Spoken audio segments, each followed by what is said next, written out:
Don't pinch me, Milo. My God, I moved 2 inches. Hey, I'm Birdism. You might have seen my works on the internet. I love birds. This is Chicken Thoughts. Say hi, Chicken Thoughts. Hey everybody, I make the little comics about the Lutino cockatiel, and that's about it. We don't do anything else. And then we have Tiffany Divine. Is that your last name? That is my last name. That is a fancy last name.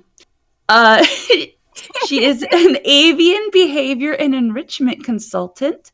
She has birds of her own. She's the owner of Seed Street Toys, where she makes high-quality toys for burbs.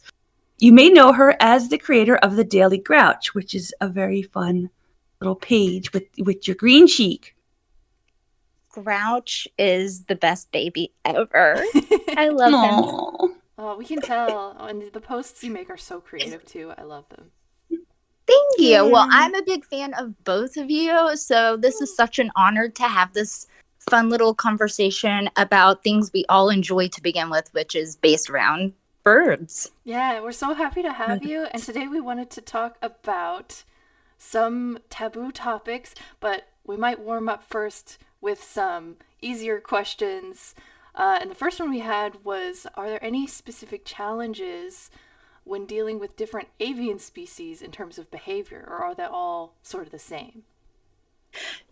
This is a fantastic question because there are specific challenges when it comes to different species. And the one that just stands out most to me, because I do have 2 Eclectus parrots of my own, but Eclectus parrots are so different than so many other species when it comes to care.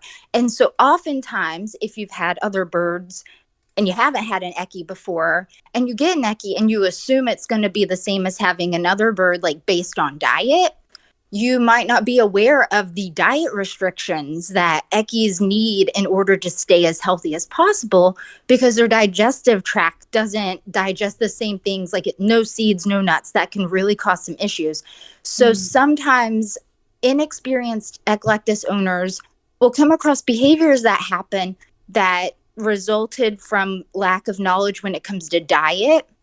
And so some things can be corrected, and then the behavior will change, but every situation is so individual. So, you just address the individual situation to kind of solve a mystery and see what's causing it. But, and yeah, Eckies are way different. I also think just dealing with larger parrots, such as like cockatoos and macaws, it's going to be so much different than dealing with a budgie or a small conure. But the one that stands out the most is, I think Eclectus parrots are so unique and individual from so many other species that I definitely think that if you decide to get an Eckie, do your research. You're going to learn so many things that you just had no idea. Yeah, I'm learning that for the first time today. The only bird I knew about that had a different diet from seeds and pellets and whatnot was the lorikeets. Yeah. The lories, yeah. I did not know That's that about another Eckies. one. And so I'm glad you said that, because it's the same thing. I used to work at a bird hospital, and sometimes lorikeets would come in and, people would get them and not really do the research and feed them a typical parrot diet. And it's like, nope, this is not what they get their nutrition from. And so they are a nectar-based species. So very different diet. So there are a few species out there that do require different diets. And I'm sure those aren't the only 2, but those are definitely I would say, like in the pet world, the most common ones. But diet, always research that diet on any bird. Really, like, it's a good idea to do that regardless, because you can't just give them all seeds and call it a day, which was the assumption for some time, and even until today. Like, people that just aren't in the know impulsively got a bird and was like, okay, let's go and have some seed. So 100%. Yeah, when you know better, you can do better. And we definitely know now that fresh food is such an important part of a bird's diet when they are kept in captivity. So, yeah. Bird salad. Let's Bird go. salad. It's like, oh, time to make their salad in the morning. Here you go. I always share some of mine that I'm having for lunch before the like toppings and dressing go on. I feel like that's a really Oh, easy yeah. way to make sure that we're both eating healthy. But do you know what you're also doing when you do that? What? You're bonding. Oh, You're being a flock. Yeah, that is so nice. I notice that chicken eats whenever I'm eating. Like she'll go to her bowl and start eating if she sees I'm eating a snack or something, which I really enjoy. This contributes to behavior because chicken is probably pretty bonded with you because you have these routines and these moments with chicken. And so it's probably easier for you to deal with behavior things as it comes along because chicken has that trust with you because you've put in that time to put coins in the trust bank with these bonding routines. What do you do when you have two different sized birds and then like they all want to dogpile on you? Well, no, I leave Mikey and Pico separate when I have the loveys coming out. And this But is a yeah. great question because sometimes people do want to have all of their birds out at the same time. I mean, who wouldn't, you know? Yeah. But sometimes I personally prefer like better safe than sorry. Always. And so when I have my smaller birds out, I mean, so my largest birds are my eclectus parrots, and I only have 2 of those. And they're really the only ones I ever worry about around the small ones. So if I have small Yeah. birds out, the eckies are away. And if I have my eckies out, all small birds are put away. I kind of know who can and cannot be out at the same time. And so in that regard, just because I do have a larger flock, I'm very fortunate that I do work from home so I can make the time to make sure everyone gets an adequate amount of time out of their cage and you know, pay them all the attention and give them all the love they need as needed. But it is kind of like running an airport. And Yes. yeah, like, okay, it's time for you to come out, but you have to go back in. So to me, if I had 2 birds out that I knew did not get along and they both wanted to fly to me and dogpile on me, I would just probably put one of them away for safety, pay attention to one, and then switch them out after the time is up. And I know especially like I have quite a few green-cheeked conures and they can get very jealous of each other. So sometimes like even having 2 of them on me can be like, okay, I don't want any fights to break out. So we're just going to do this individually. But I also have 2 green cheeks that love each other. And so those 2 can be on me all day long and it's not an issue. So it comes down to each individual bird. So I also think that you know your bird best, you know your flock best. And if you know that 2 birds, even if the size difference is off, if you know they can be around each other, like you can trust yourself. But to me, if somebody came to me that I didn't know their flock or their birds, I'm always going to err on the side of caution and say, keep big beaks away from little beaks. But that's mostly because when I worked at, you know, a bird hospital, I saw a lot of little birds come in with their little beaks bitten off. Yeah, I seen that at the incubators because I used to visit the vet fairly often, and I would see some rough things. Yeah, and those beaks won't grow back, and it's just it's the saddest thing. And then just hearing stories from the owners who didn't, you know, they're very upset. It's not like they did, you know, wanted this to happen, but it's one of those just things where it's like, oh, if I wish I had thought about this and didn't. So to me, I just play it safe and I err on the side of caution. And while accidents always can happen, you know, everything is at your own risk kind of thing. So if you're aware that it's a risk and you want to take the risk, you know, that is absolutely the choice of the individual bird owner. But me, I personally I've just seen too much. I've seen too much. And so I really try so hard to prevent whatever I can. That makes sense, and it's a really good lead into the next question and a good example of how knowing avian behavior contributes to their overall well-being and happiness. Do you have other examples of how just like being aware of things helps keep your birds happy and healthy? Absolutely. Just knowing more about avian behavior in general will help you pay more attention to your bird's body language. And being able to read body language is so important because they can mimic, things that they hear us repeat, but they can't talk to us like, you and I are talking to each other right now. So they can't just tell us what they need or what they want. But a lot of times, body language can indicate their mood, and it can prevent someone from being bit. It can, prevent a lot of things if you can just read body language and respect like what the bird is trying to communicate to you.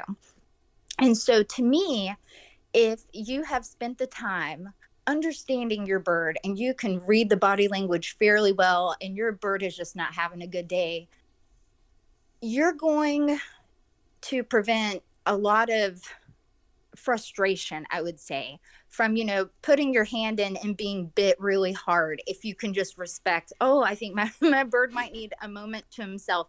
And to me, like, not frustrating your bird when it is unnecessary, that contributes to their happiness. Because I feel like, okay, I believe on the last podcast you guys did, I was listening to, and you talked a lot about human psychology. Mm-hmm. And so to me, a lot of times I will kind of think about my birds as living with roommates.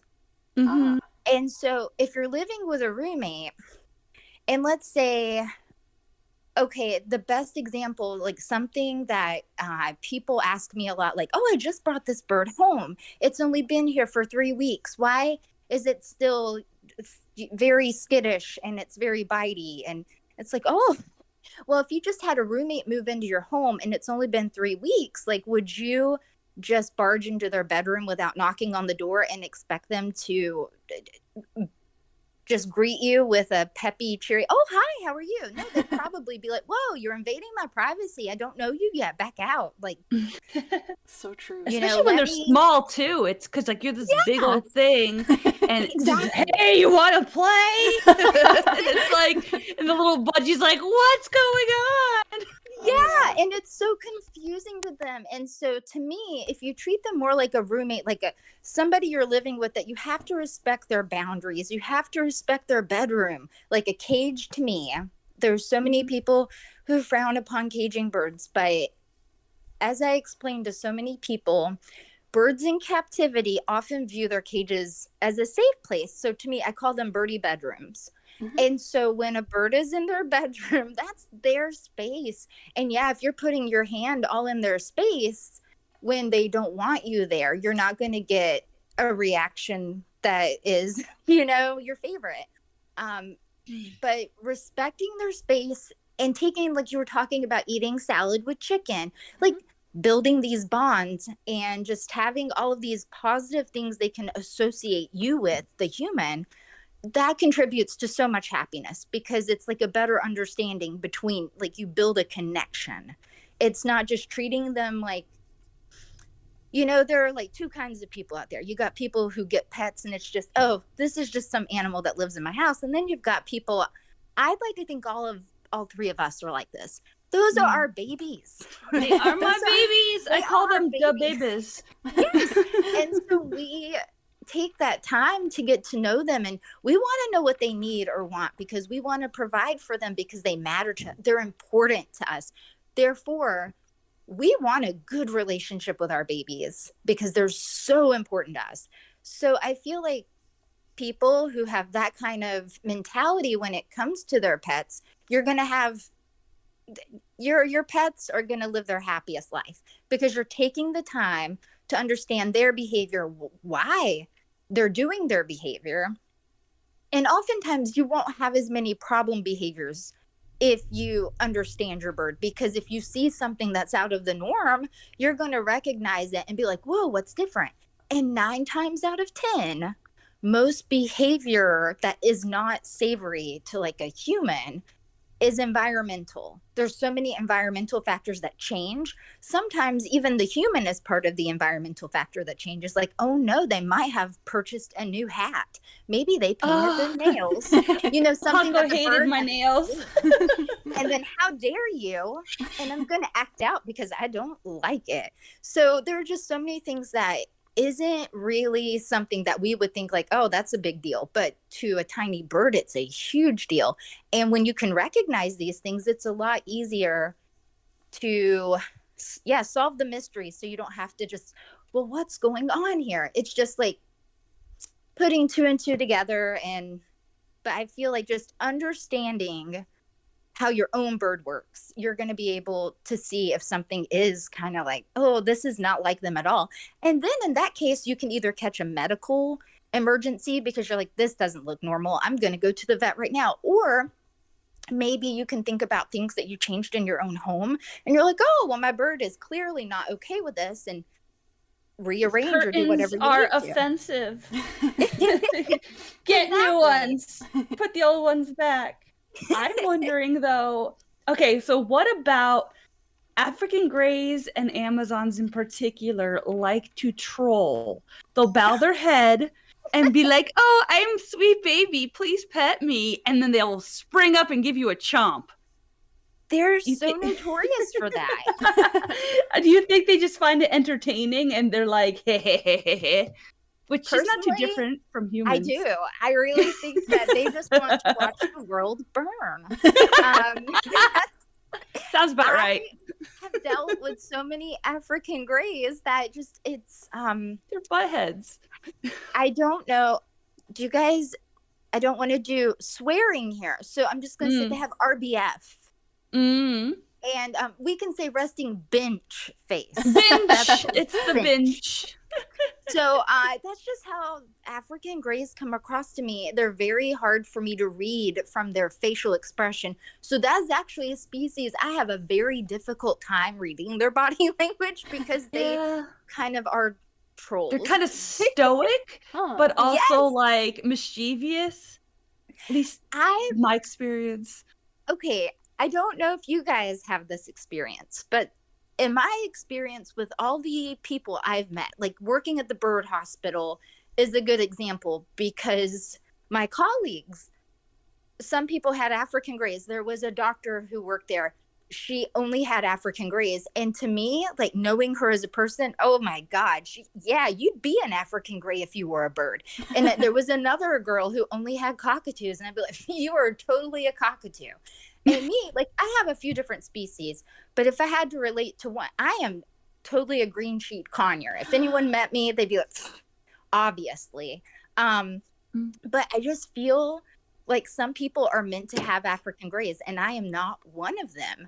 But they're just really cool birds. And I think they just kind of intimidate me because they are just one of the most intelligent species out there. And it's kind of scary.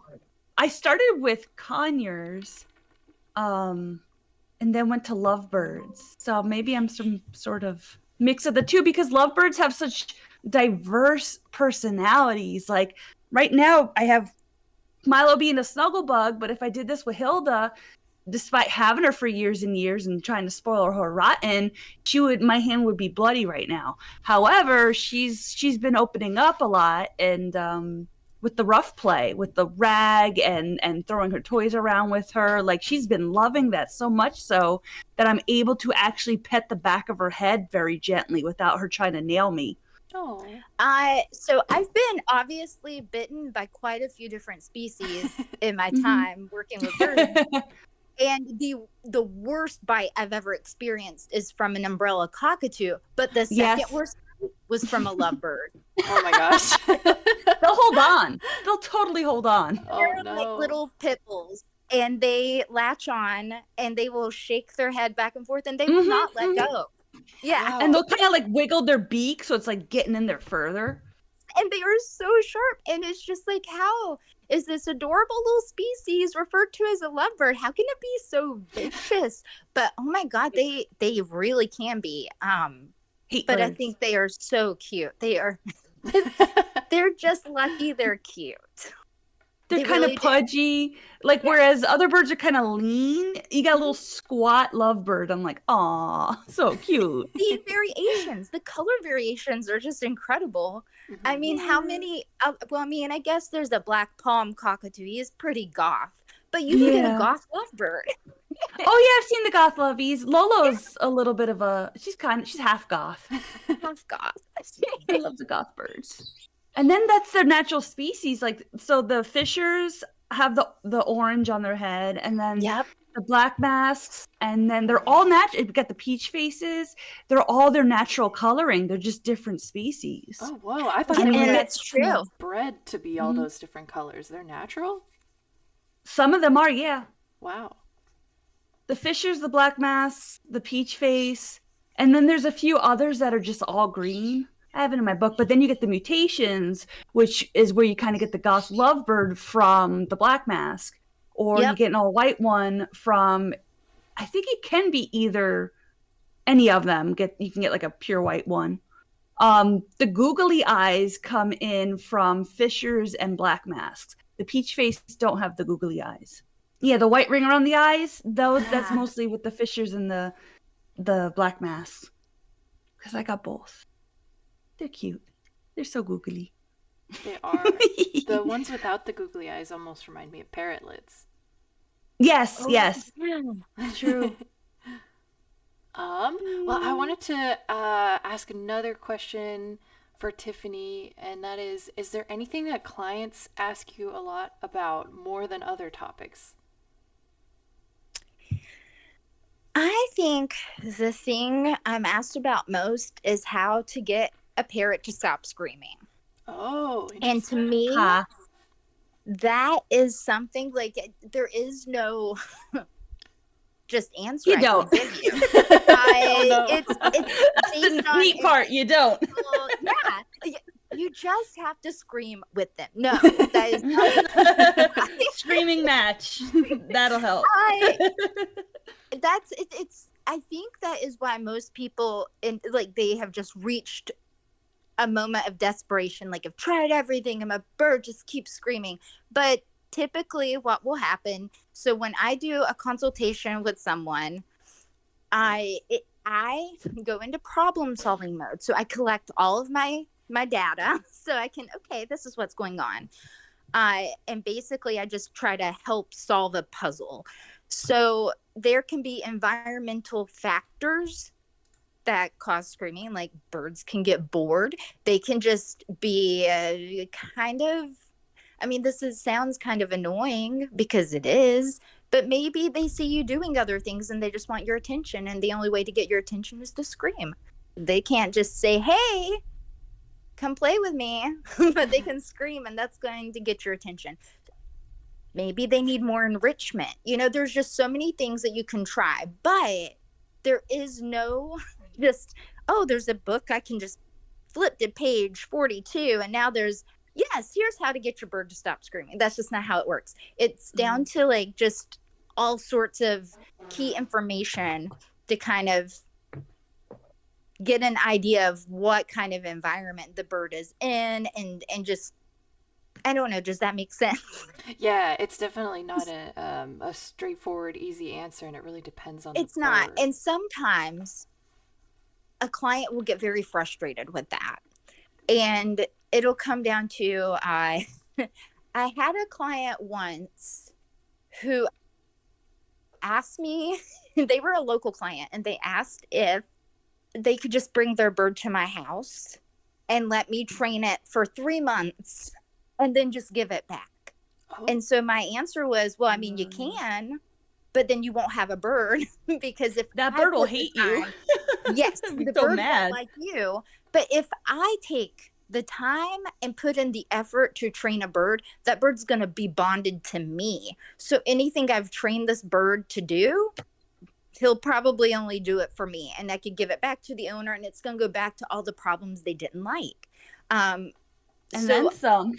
and then some. So something I encounter on my end is I will often get people who come to me thinking that we're going to do a consult and everything is going to magically be solved like right after. And that's just not the case, because I can give you all the tips in the world, and then what is gonna happen is you will see results if you take my advice and take what works for your bird and, apply it consistently, because consistency is key.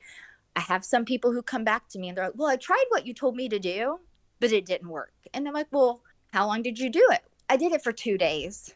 It's like therapy, though. It's like, it's a process. Yes. And I'm like, I don't think you gave it enough time. Let's give it like 3 months. And then I will have some people come back to me 3 months. Well, I did what you said.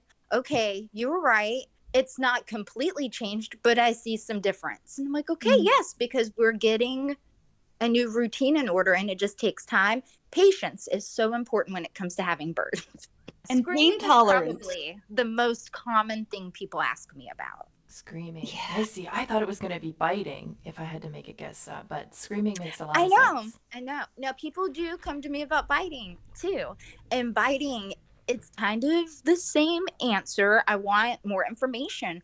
Like, sometimes a bird will be bitey if you're not respecting their boundaries. Maybe they have used their body language to tell you, hey, lady, please leave me alone right now. And you keep insisting that they step up. You might get bit. And then some people just get really upset, like, well, I just wanted to hold my bird. I get it. I get it. But like, your bird didn't want to be held, and I'm so sorry. So It's like, what if someone wanted to hug you, or like just randomly wanted to hug you and you're not in the mood? What are you gonna do? You could be like, excuse me. I would bite them. Excuse me. I would bite them too. Yeah. I'll do that to Austin if he's trying to hug me and I'm like in a mood. I'm like, Oh my gosh. Chomp. chomp. Nah. Unless. It's all like the same. It's you just got to figure out like how to better read them, and just know like the mood they're in. Because if your boyfriend comes home and you're just in a really bad mood, he probably knows to give you some space. Yeah, it's true. The same bird, Make an effort and know. Just know, because even birds have like they might have woke up on the wrong side of the perch, and maybe you feed fresh food daily, and they really were hoping that you were going to put some apples in there, and you didn't, and now they're like, whatever, my day is ruined. Don't talk to me, don't touch me, leave me alone. Betrayal. Yeah, I feel like it's asking for the consent of your bird, and like it matters. Yes. And respecting their boundaries just like you would a person. 100%, which Birds are is feathered why people. I really enjoyed how you guys implemented like human psychology in your last episode. I feel like everything I've learned in bird avian behavior specifically, it can be applied to all animals, and that includes humans. Yeah, we are The animals. same thing. We are animals, and people forget that. But consent is so important, because you are going to get so many aggressive behaviors with a bird that if you just brought it home, and specifically if it's a young bird and it hasn't really been handled much, it's just going to take time to build a connection and a bond with this bird to the point it trusts you enough to come to you and step up willingly. But if you are constantly forcing a bird to do something they don't want to do when they feel uncomfortable, it's going to be the same situation as a person put in a situation they're uncomfortable with. So like I was mentioning, I look at my birds like living with roommates. I oftentimes would be like, okay, well, I wouldn't do that to a roommate. So that's pretty rude if I do it to one of my birds. That's a really good litmus test for, should I do this? Like, would I do this to a roommate? Yeah. Do unto birds as you would have done unto you. Amen. No, I mean, and this is maybe not even the best excuse, because I've lived with some really terrible roommates in my past. And maybe some of my birds are terrible roommates, but Yeah. Yeah, well, it's not about them.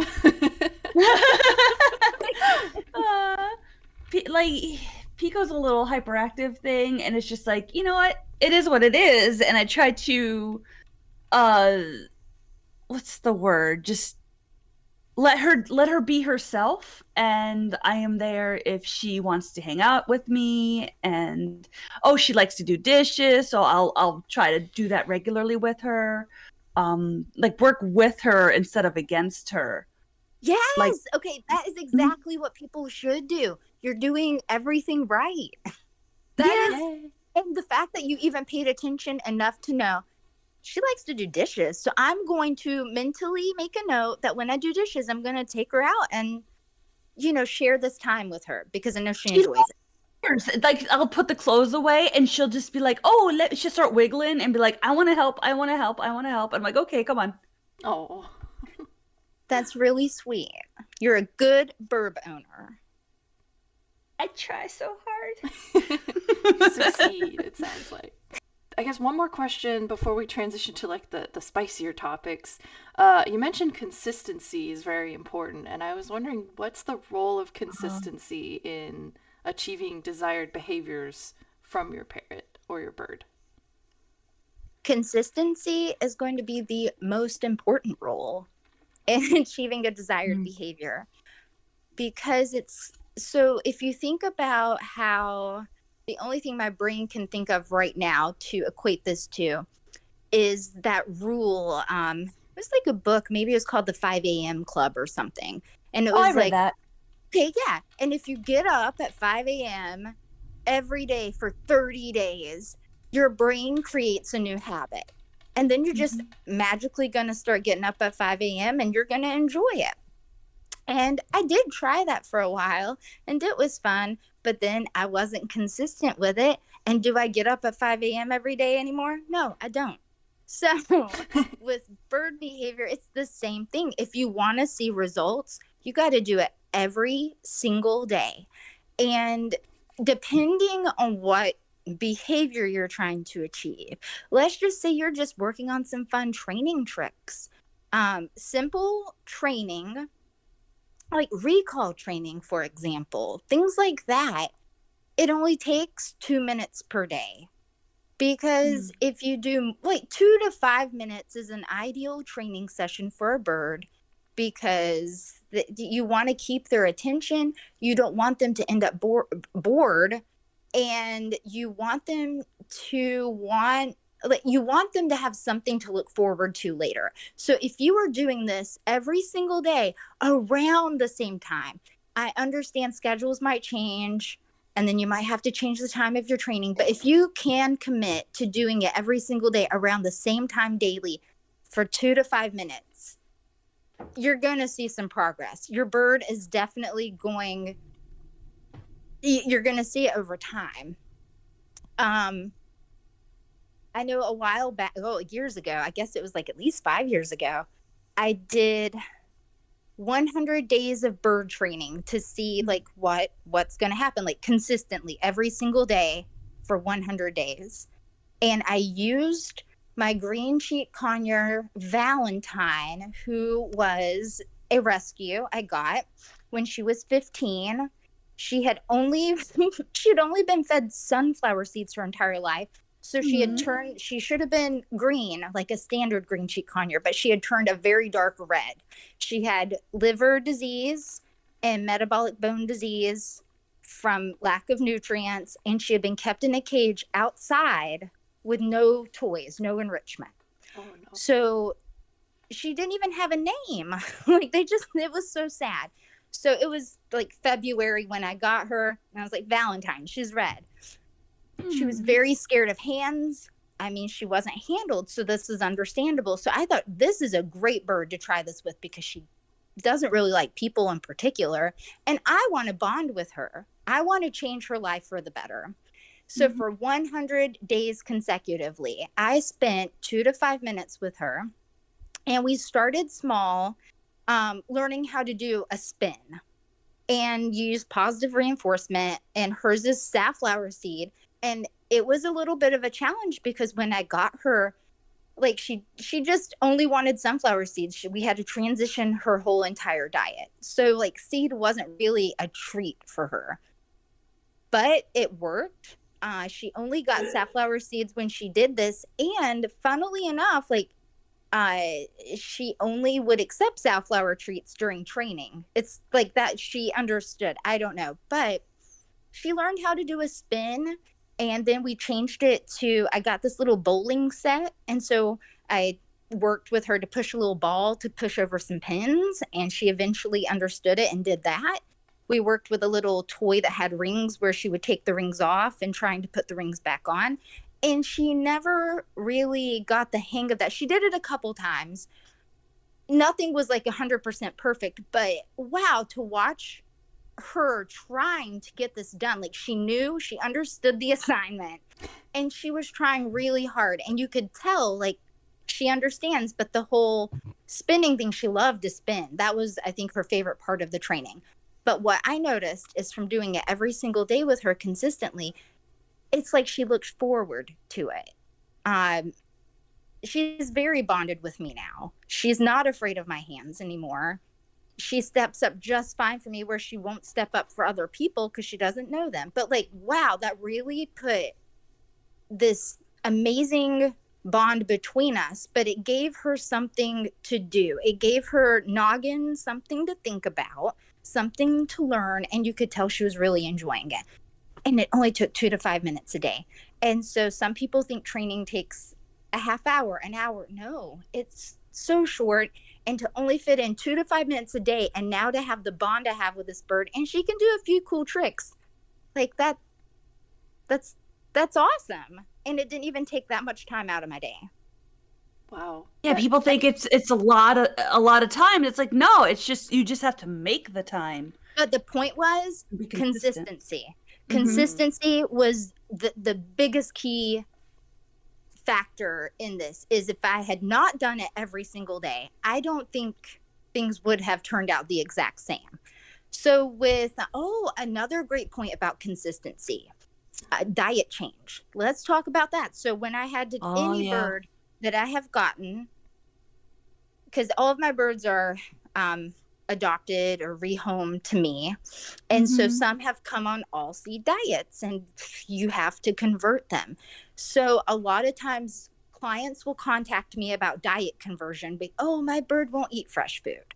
Well, some of my birds would not eat fresh food when I first got them, and the biggest thing is consistency.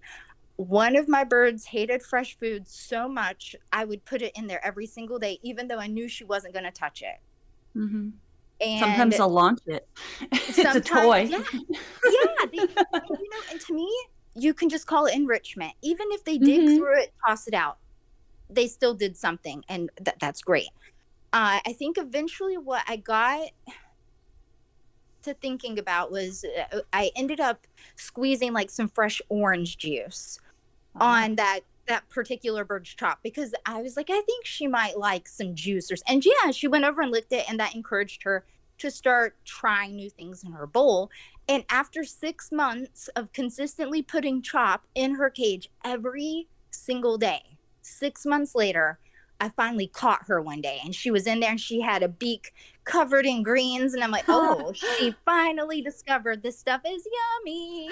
And ever since then, yeah, she she gets so excited for breakfast time. But who wants to even wait 6 months to see progress, right? People give up so like way before then. But me, I was like, 6 months. He was very afraid of hands, but deep down he was a love bug. And one day I covered my hands, and he hopped onto the rag that I was on. And from then on, and then I would be able to burrito him and snuggle him. It's just like little weird things. And it's I had to wait 6 months for him to finally do that. Wow. And be comfortable enough to approach me. Is he a rescue? Oh, he was a rescue, yeah. He was a hot mess. This is such a great example. Okay, one, you did everything the right way. Like, wow, you approached this gentle soul in such a compassionate manner, and you were just very mindful. You don't like hands. I'm going to come up with an alternative plan so that way you're not terrified of me. Like, that is That's how people should approach it. It's experimenting, like, because normally sometimes there's birds who are afraid of rags too. But I Yes. was like, let me see how he responds, and I put him over my hands, and I held my covered hands to him, and he hopped on it, and he just looked so happy. And I'm like, what if I do this? And well, no, I didn't wrap him up immediately, but I eventually he was very comfy with me, and I would wrap him up, and he would snuggle, and it was the coolest thing. It was a conure that was missing like Yeah. half his top beak. Oh, He was so goofy. but And then he ended up getting a girlfriend with Ellie. Oh my god, it was the cutest thing. That just makes me so happy though, to just, you know, the whole, you adopt a bird who's been rescued, and like it sounds like this guy could have had like a pretty rough life before he came to you. He only had a partial beak, Naked. and He you was know, so- when He was so as a- cute. as a human myself who definitely goes to therapy on a regular basis, you know, Mhm. I'm fortunate that I do have a voice, and those who are closest to me, I can tell them how I feel and like what scares me or how to approach me when I feel scared. But with a poor little bird who's clearly had trauma in its life, that is that's how I like to approach these things. Is I think about a human who might have endured a lot of trauma, and then you just think about how, okay, well, this bird is scared of hands. I'm just going to come up with these different ways to approach it. And that's just wonderful that was your thought process. Like, that's perfect. I wish more people would think that way. Lots of experimenting with birds, and then you watch their body language. Oh, if he was afraid of the towel, I would have been like, okay, never mind, I'm sorry. Yeah. And try something else. And then Paco got mad at me one time, and he's a good boy.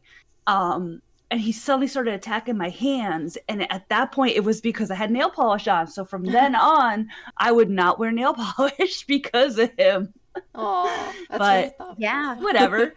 It's fine. It's the little sacrifices, no problem. Yeah. I have not worn nail polish since 2017. Mm. And so I had my very first green cheek. Her name was Mimi. And so I have a very close friend who lives in Michigan, and she was coming to visit me to attend my wedding. And Mhm. I had just went on and on. Mimi is the sweetest bird. You're going to love her. I had never painted my nails before. I had Mimi and never painted my nails, but I painted my nails for my wedding. And all of a sudden, like, Mimi was just the bitiest bird. My friend came over, and my bird's biting her. And like, I thought this bird was supposed to be sweet. But Mimi was in the wedding, and my friend Danielle ended up adopting a green cheek conure from a pet store local to me, and flew home with the bird. And that bird lives in Michigan now. And I thought that was really cool. She ended up taking a green cheek with her because she thought mine was so cool. Aw, that's sweet. Little bitey sucker. That reminds me of this one time we were trying to adopt out this kayik, and this kayik was a sweet cinnamon roll, loved me, was very playful, and I'm like, you're gonna love this bird, so nice. And this other person shows up, and they just started attacking them, and the person's like, it's okay, I have parrots, I'm used to this. And I'm like, what? I hyped you up, you need to be adopted. And this bird's like, nah. I feel like they somehow know. They just know, and they just want to make you look like a liar. I think so. And like some birds will like males over females, or certain Yes. hair colors. Yep. It's very interesting. It's true. I encountered that a lot of times. We had this. Oh, so I adopted out this one bird, Mako, to my friend's extended family, and the whole family. It was 5 females and then the dad. And then he goes, watch this. And he points to the girls and say, go talk to Mako. And he's hamming it up, dancing, having a good old time. And then the dad pops his head out to the bird. And he goes, hi, Mako. And he goes, "Rah, rah, rah," and he gets so angry and like pissed off. And he's like, hi. He likes the girls, so that's good. It's funny how they like what they like. Yeah. like he was hamming it up for them, but as soon as the dad showed up, he got super aggressive, and he's a nice guy. Like, I don't think there's anything. He's very mellow. He owns like a dental practice and wouldn't do a thing to hurt this bird. He had another bird, and that bird loved him. But just a male getting in too close to my ladies. I don't know what he was thinking, but it was just interesting, just immediate change. Now, the only bird I really have that I feel has a preference is my goose, Vinny. Oh, Vinny does not like men. It's taken him years to be okay with my husband, but he loves me. Mm-hmm. And yeah, he's a great goose, but I know he had like a pretty traumatic past with men, so I understand. That's so cool. You have a goose. I have 2 geese. And are they cuddly? No. No cuddles. They are not very cuddly. Now I will hold them, and sometimes I can relate to Elmira from Tiny Toons, and I will pick them up and cuddle them anyway. And cuddle them, and they'll tolerate it, but it's not their most favorite. You said something about your bird coming to you naked, and that was one of the questions we wanted to ask Tiffany about is, do you have any insights into common triggers and then possible solutions for when birds pluck their own feathers? Yes, there are a lot of different triggers. A lot can be environmental. Some can just be event related.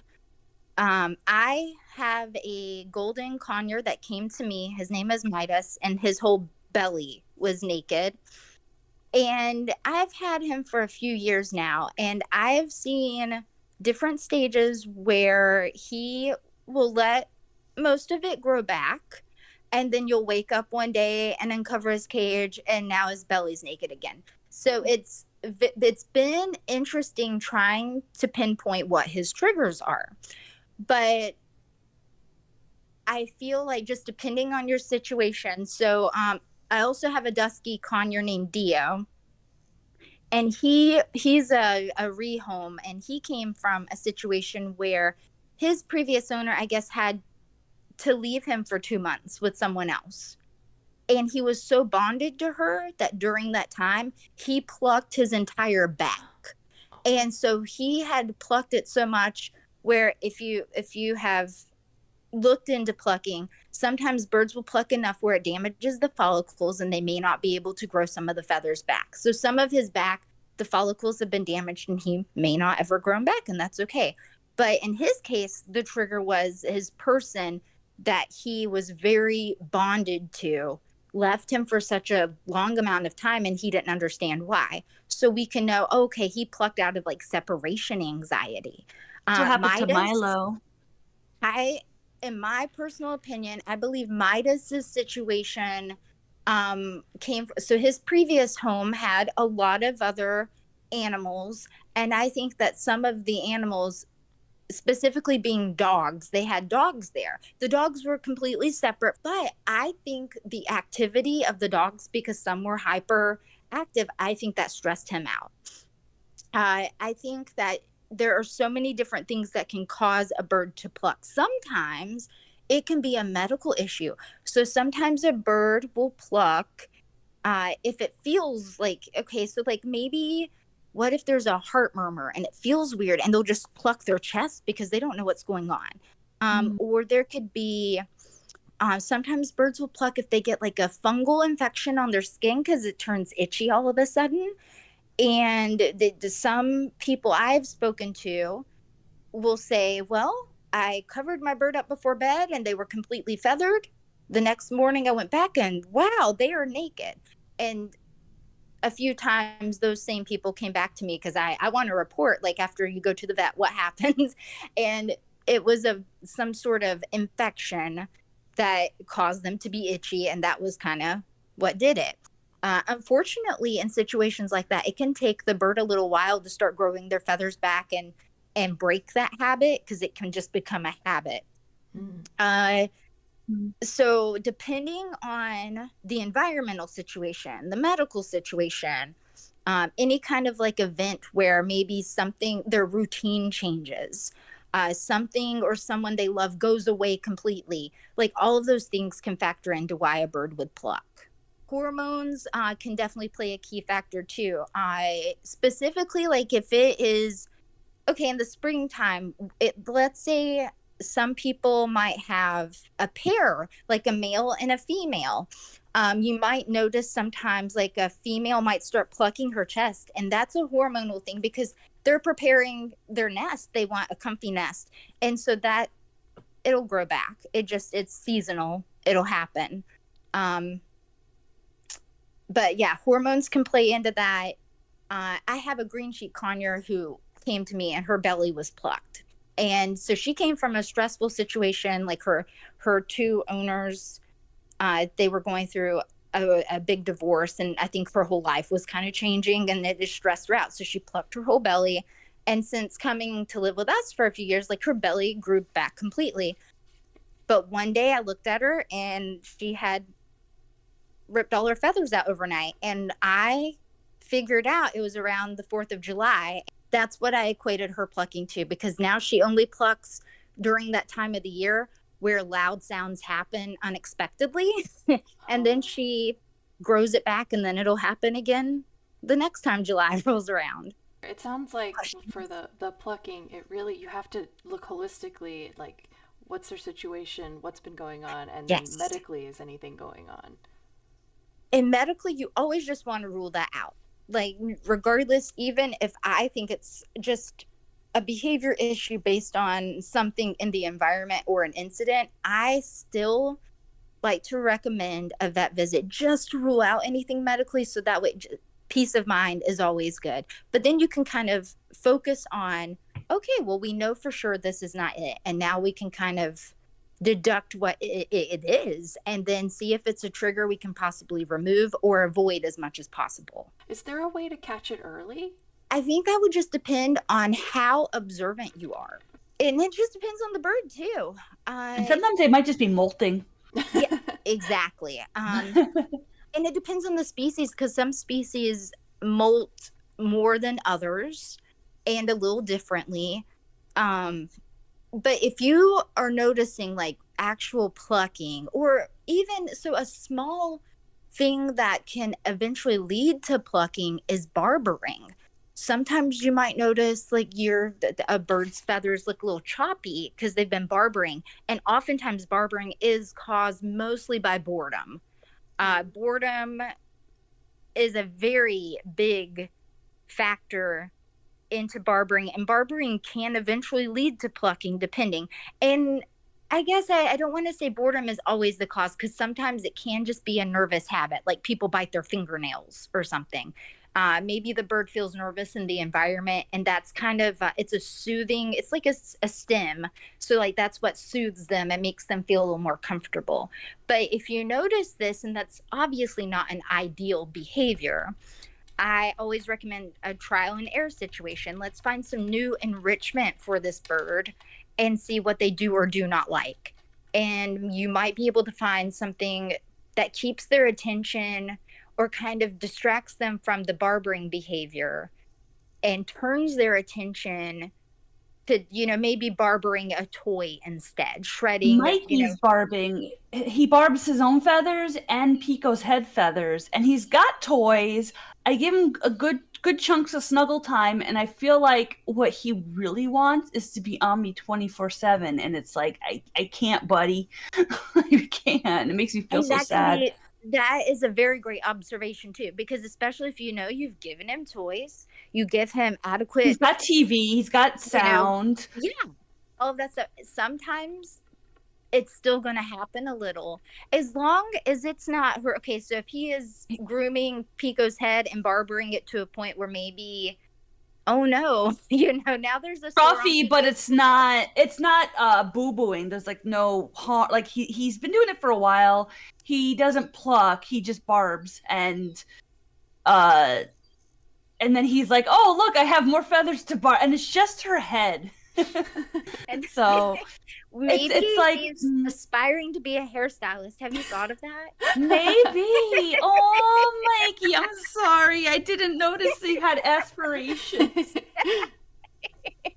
But maybe he has some sort of, like you said, he wants to be on you probably 24/7, and you can't give him that. And so it could be a separation anxiety, and that could be his thing that just kind of helps him feel okay. But to Oh, me, sorry, Mikey. as long as he's not hurting Pico and he's just styling her No. hair, Mhm.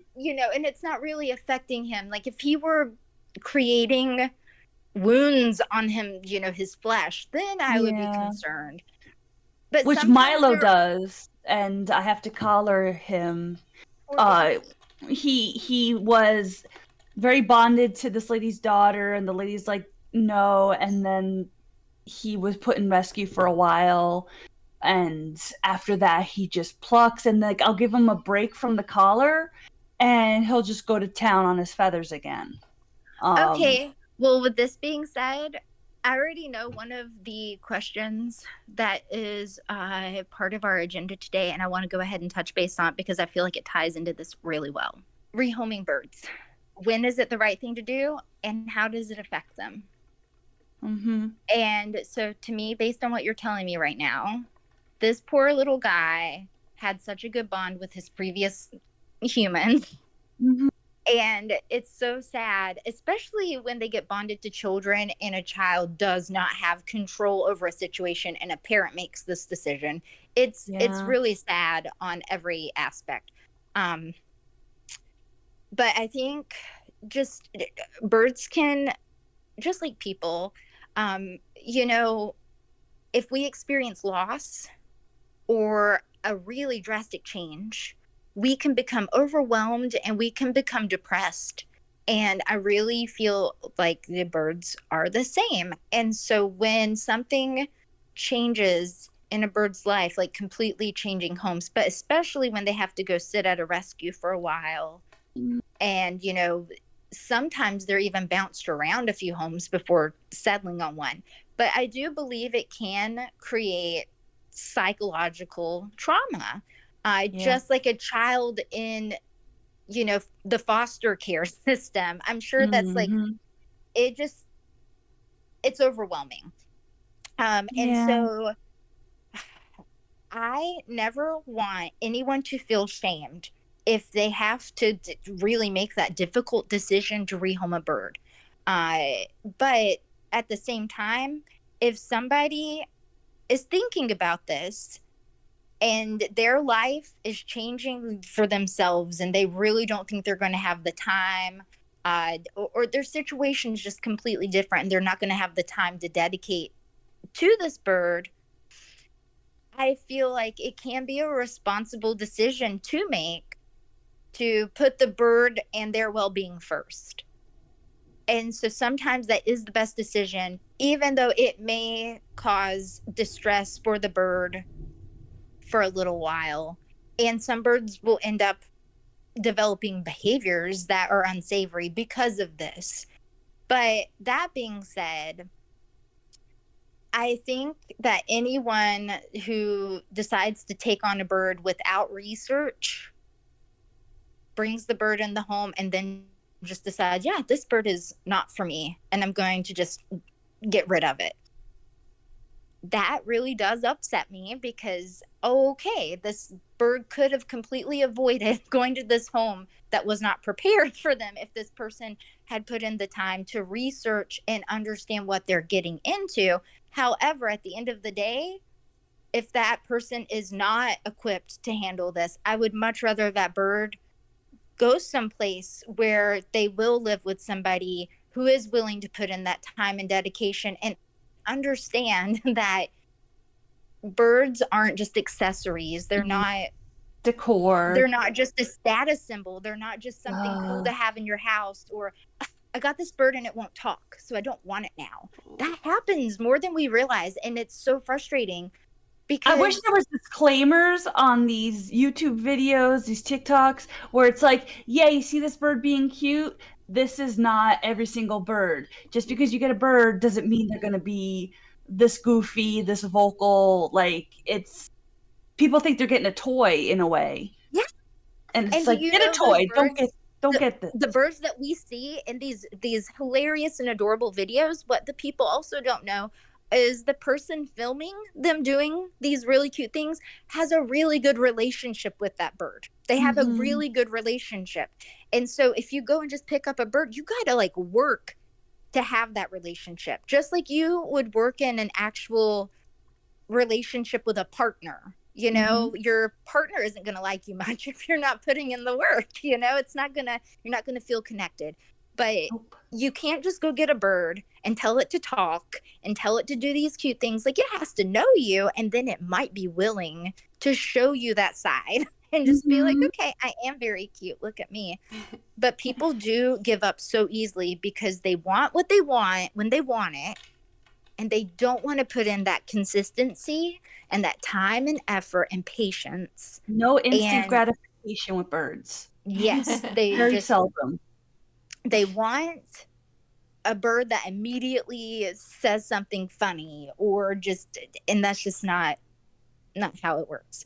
But I do think that personally, if somebody has the option to rehome and they know that they are just not a good fit, just do it. Just do it. But also contact, if you don't know anyone, because the unfortunate thing about the internet these days, parrots can be expensive.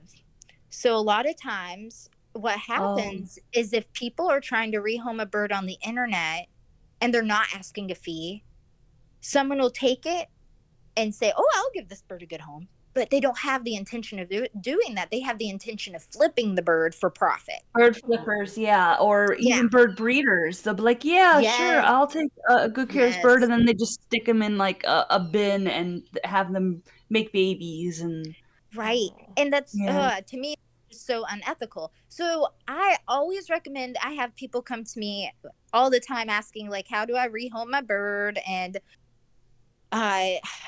depending where you're located, always find the most reputable rescue in your area, because either they will be able to help you, they might be able to take your bird in for you and be able to go through that, you know, the process of placing it in a perfect home, or they'll be able to just put the word out for you. If they don't have capacity to take in your bird, they still may be able to offer you resources. It's just a good idea. But I'm so weary of just trusting things, you know, that I don't know, especially when it comes to precious cargo, like these little living beings who deserve nothing but the best. I have a little blog post about what to do if you need to rehome a bird and what to look for in like potential homes.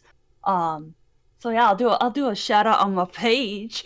Like, go to birdism.com and just do a search for rehoming a bird, and it'll come up. And it's basically what rescues more or less do. You do a home visit, you make sure your bird is healthy before they go, make sure that person's prepared. It's just a big old laundry list of like a checklist. Like, oh, do they have toxic plants? Do they have predator pets floating around? Do they know about, you know, it's just the typical stuff, typical birdie stuff that's I could ramble on and on for a while about, but it's there. It's all there written for if anyone's interested. And yes, let's talk about predator pets. Yeah. I have one. What would you want people to know about that? Okay, so when I first started working with birds, I actually had 3 cats. And my cats, to me, were kind of exceptional because I had already been working in the veterinary industry. So I also had pet rats for a while. And my cats were pretty desensitized to my rats. I had a rat that would chase them around and try to bite them. So they became kind of scared of rats. And they're like, oh.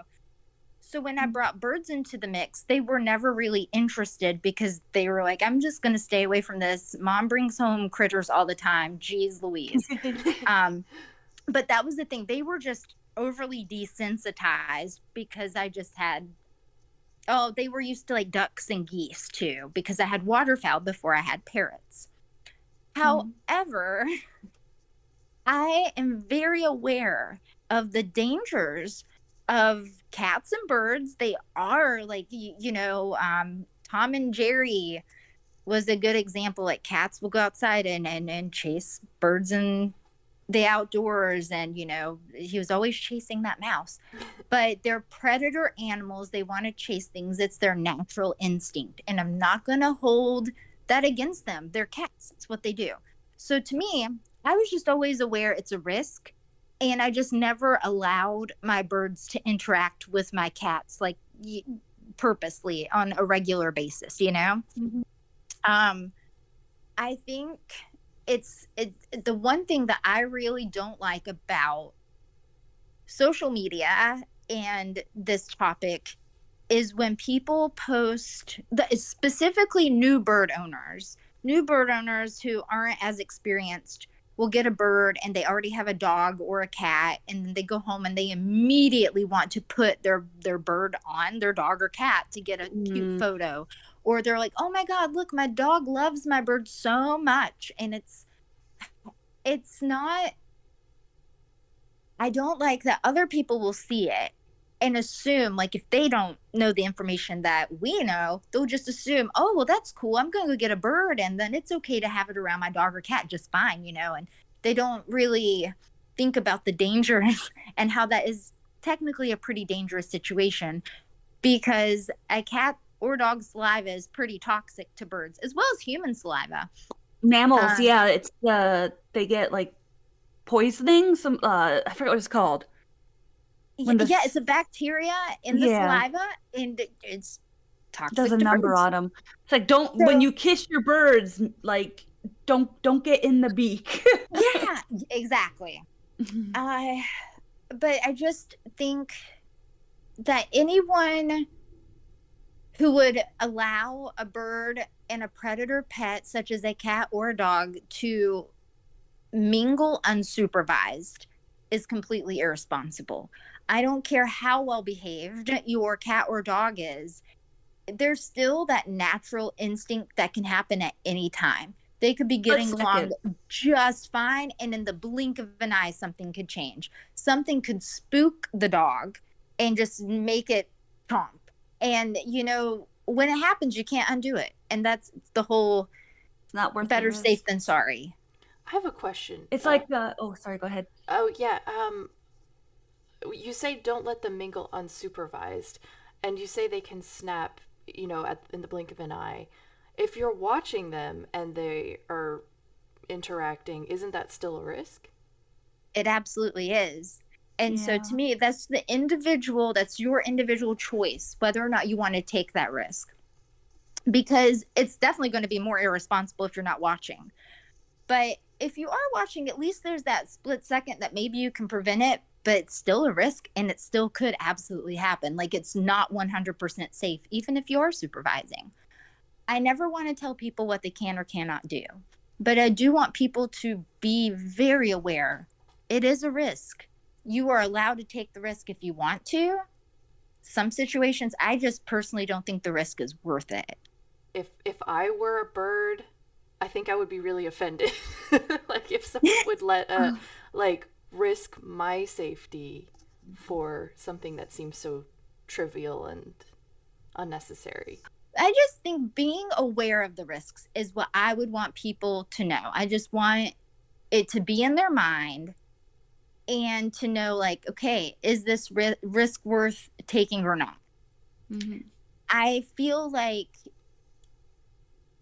I know when I had my cats, I no longer have cats, unfortunately. They have all passed on, and I know that my cats were just so chill, and they were old and they were elderly, and I didn't really worry about them when I had my birds out. But yeah, I wasn't allowing like my birds to Grouch wanted, he was always so interested in the cats, but he would want to go over and bite their tails. Oh no. Like, he just wanted to preen their fur and bite their tails, and I didn't want that, because to me, if he's going to bite their tail, like, if somebody bit me, and I were a cat, I'd probably turn around and smack him or try to bite back, you know? And I just didn't want to risk him actually really giving a big chomp and the cat getting upset and reacting. So I would pull him away if I saw him, you know, making a beeline over there because I knew he was going to try to do. But I feel like, yeah, some birds have no fear. Mhm. They have big personalities and they fear nothing. And that's like They have death another. wishes. Yes, they do. Like, I'm And gonna so, get into this, and I shouldn't, but I'm going to anyways. yeah, I'm gonna do it anyway. I'm living on the edge. But some people will view that as like, oh, my bird has no fear. He wants to go hang out with the dog, and they'll let them. And it, like, to me, it's a 50-50 shot. Either it's going to be fine or it's not going to be fine at all. And I just wouldn't want to, like, I don't know. That's just not a risk I would want to take. And I wouldn't have, like, see, my old roommates, she had cats. My boyfriend, he has a cat. And it's like, I can't live on my own. And I do care for these people very much. So we just try to be as responsible as possible. The cats were downstairs, birds were upstairs, in a whole like separate area where the cats would never go. It's I mean, life happens, and you actually kind of don't have as much of a choice as to whether you have a predator living in your house. I love the cat. I love cats, but if it was just me, I'd probably just get rid of the risk completely. But since I can't, it's like, okay, I'm going to do my best to be cautious and make this work. Yeah. And it sounds like you're very responsible about it. And I don't want to tell anyone, like, whoa, if you have a cat, you should never have a bird. Because there are definitely ways to be responsible about it. Mm-hmm.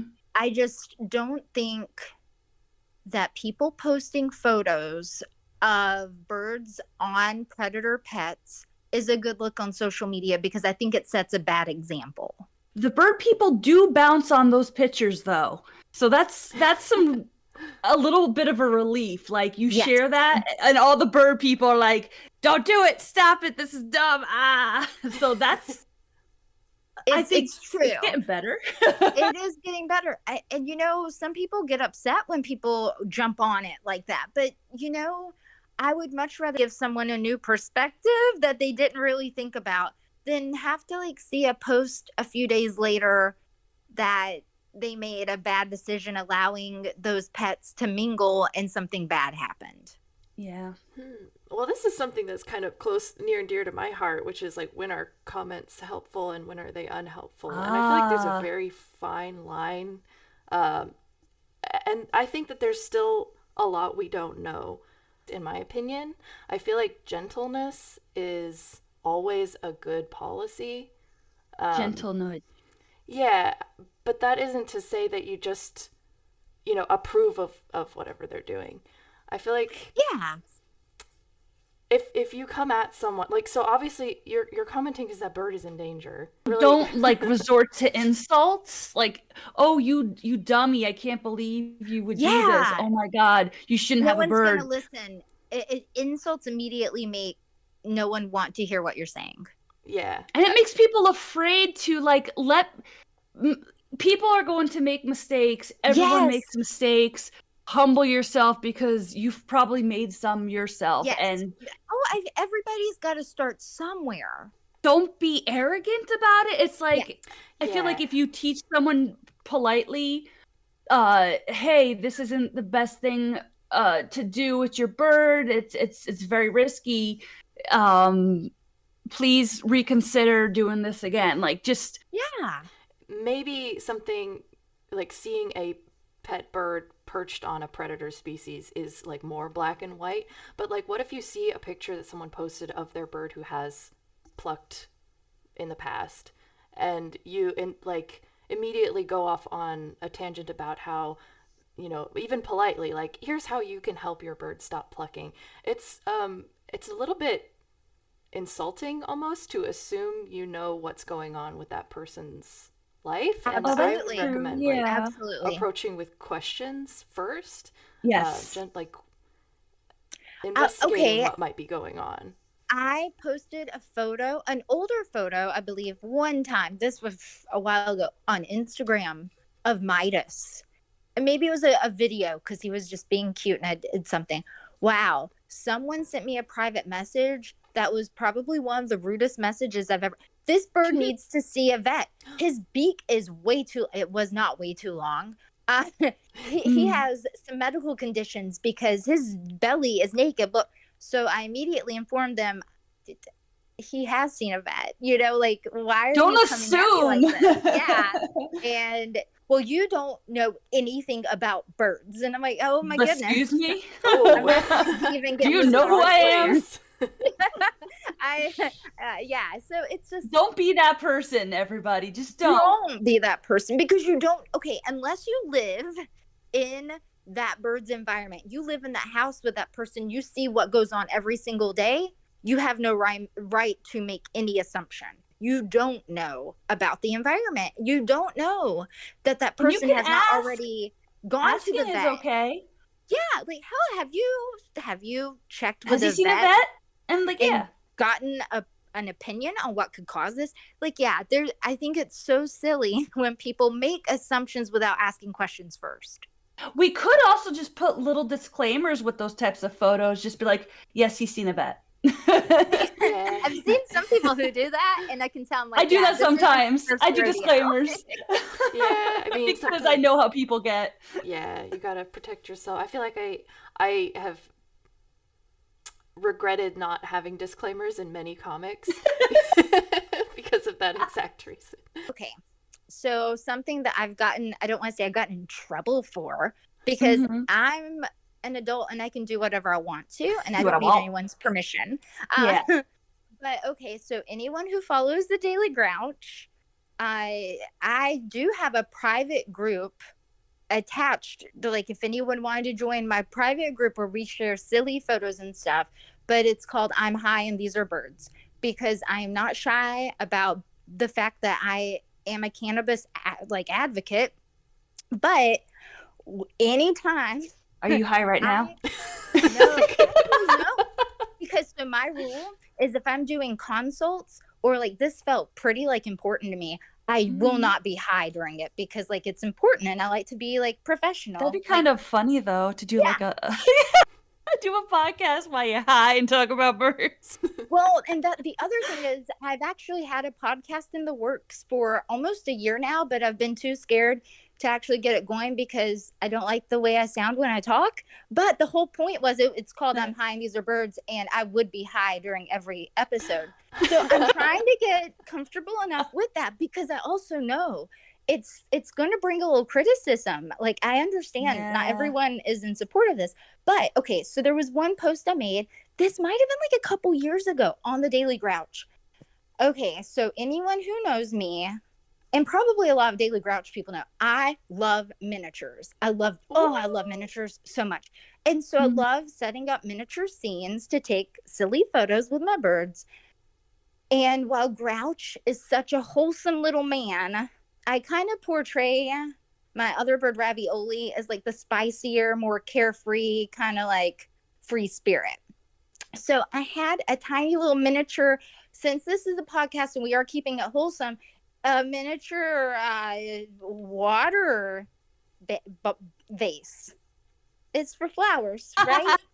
Okay, so it's a tiny little water pipe, and I put like it on a little table for Ravioli to sit with, and then made him a silly little list of what he's gonna do. And I had this lady who she had been a customer of my toys. She bought toys for her birds for me and everything, but she was so against cannabis that when I made this post, it upset her so much. She left a comment on that post. She sent me a private message. She was actually like friends on my personal Facebook too. She unfriended me. Even in my group, my private group I have, like in my rules, I say, I just want you to be aware that just because this group is called I'm High and These Are Birds, I in no way support smoking around birds, vaping around birds, or using any kind of toxic anything around birds that is going to hurt their tiny little air sacs. Like, Mhm. I'm a responsible cannabis user. I go outside. I would not use it anywhere near my birds. I would not let my birds anywhere, like actually near my flower to like nibble it. Like, it's called common sense, right? But So people to don't me, have that, and they always assume the worst because there are people out there yes. who do smoke around their birds. And so, well, that became a little bit of an issue in my group because, as I know that you have ran a large group before, and I know how this, you get all these crazy people in, Mm. but there were a few people who decided to post photos in that group. It's a private group, which I think is good because the public didn't see it, but Mhm. it also comes out to how you tell people, like, don't do that, or Mhm. so somebody had posted a photo of their bird like sitting near some freshly ground flower. Would you explain what flowers means? Or Oh, ground flowers flowers? is just cannabis, just marijuana. It's like the flower form of it, like nuggets. Okay. The green Herb. stuff. Oregano. Herb, The spice. trees. It's the They have spice. so much slang Nutty for it. plants. The devil's lettuce. And everyone's like, no, don't let your birds near that. I commented, like, I don't know if you are aware, but just don't let your bird near the flower. If you're just doing this for a quick photo for this group, okay, that's fine. But I really hope that you do understand it's not a good idea Mhm. to allow this to happen. Like, there are dangers. Just please be aware and use caution. Yeah, so people will like come at you. So I do feel like sometimes in situations like that, it's better that I do use a disclaimer because people just, I hate it when people assume that I No don't do things tool. in a It's responsible way. Yeah. like Yeah. that's why I say this. For me, I think when I post something, my brain goes to all the areas where someone can construe it as wrong, and like it's just an automatic thing. Like, oh, even just having like a tall glass of water next to a bird is like they can go in there and drown, and it's like Yes. Yes. Oh, If you're yeah. not paying attention, they absolutely can. they can, and you know what? If someone did bring that up on my page, I'd be like, okay, that is a valid point. No problem. Yeah. But Well, like I try to get that before, like I'll put that this educational advice, like, hey, by the way, this is the situation, so y'all don't get rustled. If you had to pick a species of bird that you relate to most, what would it be? Oh, probably some sort of smaller cockatoo. I was thinking Really? cockatoo. Yeah, that's why I did the pink, the gala, because it's not so much a umbrella and their chaos. It's just a little bit toned down, and they're more inclined to go "Wee," and like make little tiny cute noises. What species would you relate to? Chicken? Hmm. Like a parrot specifically? Yes. Parrots Yeah. specifically. I feel like I'd be like a female cockatiel, like chicken. I feel like I just sit and I would just watch Called it. what's I going feel like you on. might be. I'm just very observant and very reserved. And there's maybe like one person I will be completely myself around, and then that's, yeah. I don't bite hard. I'm very gentle. You like to look out the window. Yeah. So Maybe a little Flutter reserved, around the like, house. what's going on in her head? You don't so know. polite. I think Yeah, chicken's pretty normal-ish. who, me or my bird? Yeah. Oh no, I you. feel like I'm secretly extremely mentally ill, but like other than that, I seem pretty normal. I think that's all of us, right? Yeah.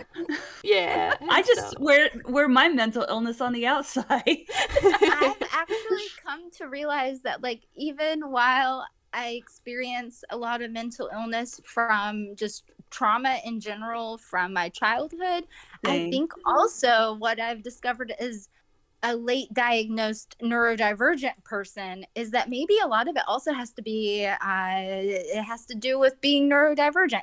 Mhm. Ah. ADHD, let's go. Yeah. So but I think with all that being said, I would absolutely relate most to green-cheeked conures. Yeah? Why is Mhm. that? I am. They're They are spunky. okay. I always think of that commercial.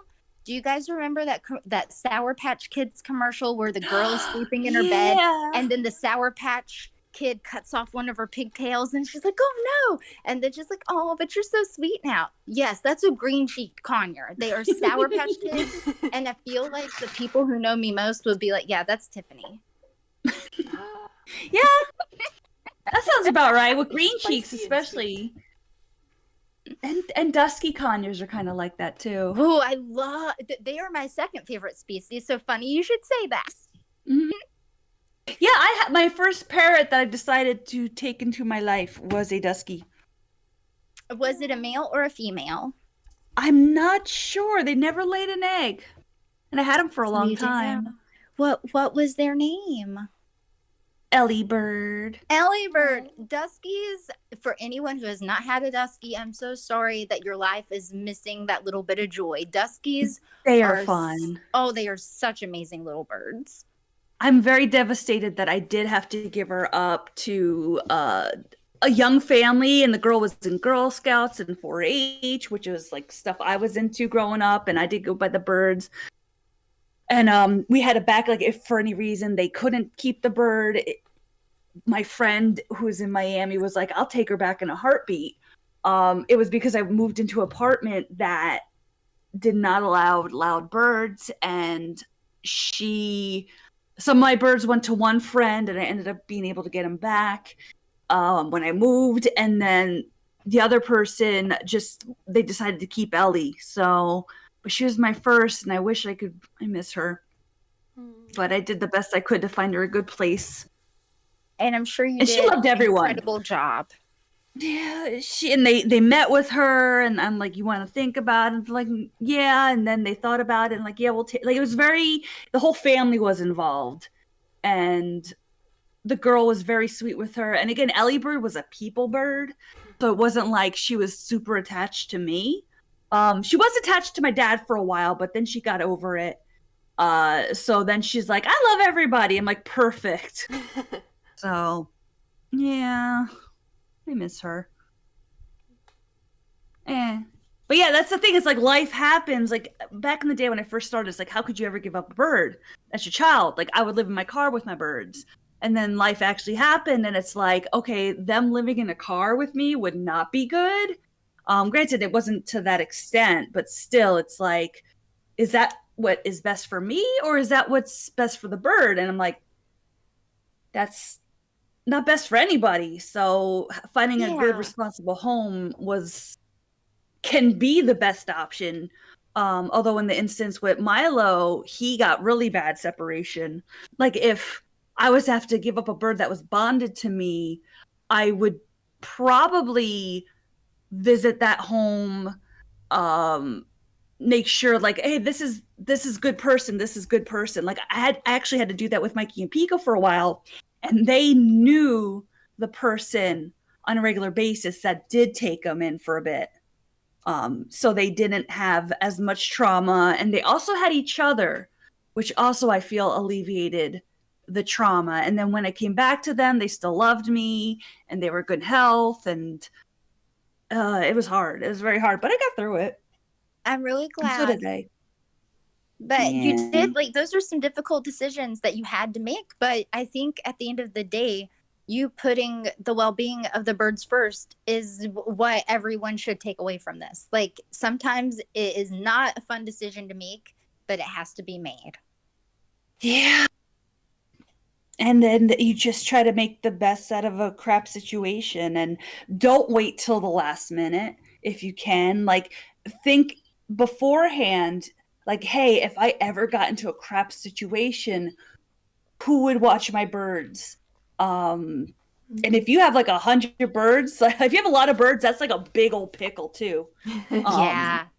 So like think about that before you take in a ton of birds, which is very hard to do with certain people.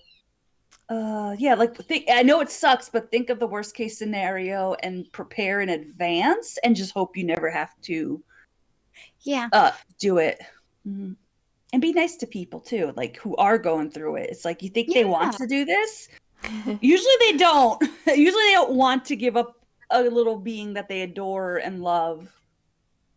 I know specifically, like some of the birds I've taken in, I'm still in contact with their previous owners because they check in. You know, their life just happened to change during that time, and maybe their life is comfortable enough now where they could take the bird back, but they are like, Yeah. oh, well, the bird's happy with you and you're fine now. So, like, I just want to make sure everything's okay. And I love that I can offer that peace of mind to those people that, Yeah. you know, I have never really actively sought out adopting birds. People just come to me and ask me if I can take You like birds all birds? the Have a time. bird. Yeah. And so it's gotten to the point where I have to say no to people, but I will absolutely help put some feelers out to see if we can find somewhere for the bird to go that will be a wonderful place. But it's just once people know you and they know you like birds, you're always the person they reach out to. But a lot of my birds actually came to me when I worked at the bird hospital.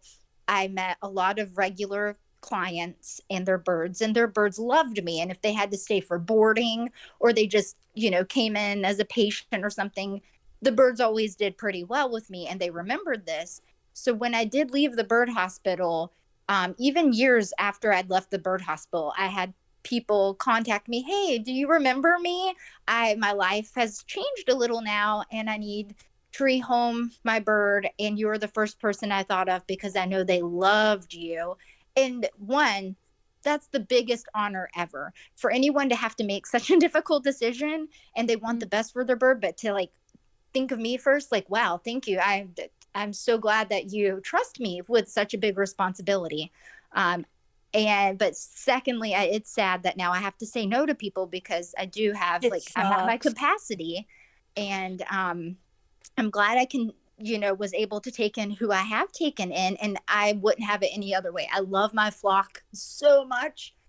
Each bird is so perfect in their own little way, and I would not, you know, give any of them up for $1 million. But it's not an easy decision to make for people, but you just never know, like how, like in the blink of an eye, life can change. And it is always good to just have people in mind and have a plan just in case worst case scenario does, you know, happen and you need to figure it out. You can take all my birds. It's fine. We all just swap. Yeah, swap all the birds. What? Okay, do you Do you remember that television show Wife Swap? Bird swap. What if we did bird swap? How would that work? I haven't seen that show. Oh, okay. So the birds would just be very upset. Yeah, the birds would just be very upset. But essentially, Lots the of show screaming. was they had two families, and the families would swap wives, which is also essentially swapping mothers. So then, like, the kids and the husband would have to deal with like a new dynamic, and then they'd see how it plays out. So we would just like an swap ultra birds. Christian and switches with like a super pagan. Oh, nightmare. Yeah. Oh. So the one that I would really like to know more about is what your opinion is on solo birds. So I have a solo bird. When Blue Boy passed away, Chicken was the only bird I have left, and we're also in the position where we're turning down additional birds for our own reasons. And so I've heard people equate it to abuse, and I was wondering what your thoughts are about having solo birds. So me personally, I don't think there's a problem with it under the right circumstances. I feel like, okay, from what I know about you, I don't know your entire circumstance, but I know that you're a very responsible bird owner. I know that I'm going to make this assumption because I think I'm right. You give Chicken enough adequate one-on-one time with you, and I'm sure your partner also pays attention to Chicken, and Chicken has a very great life.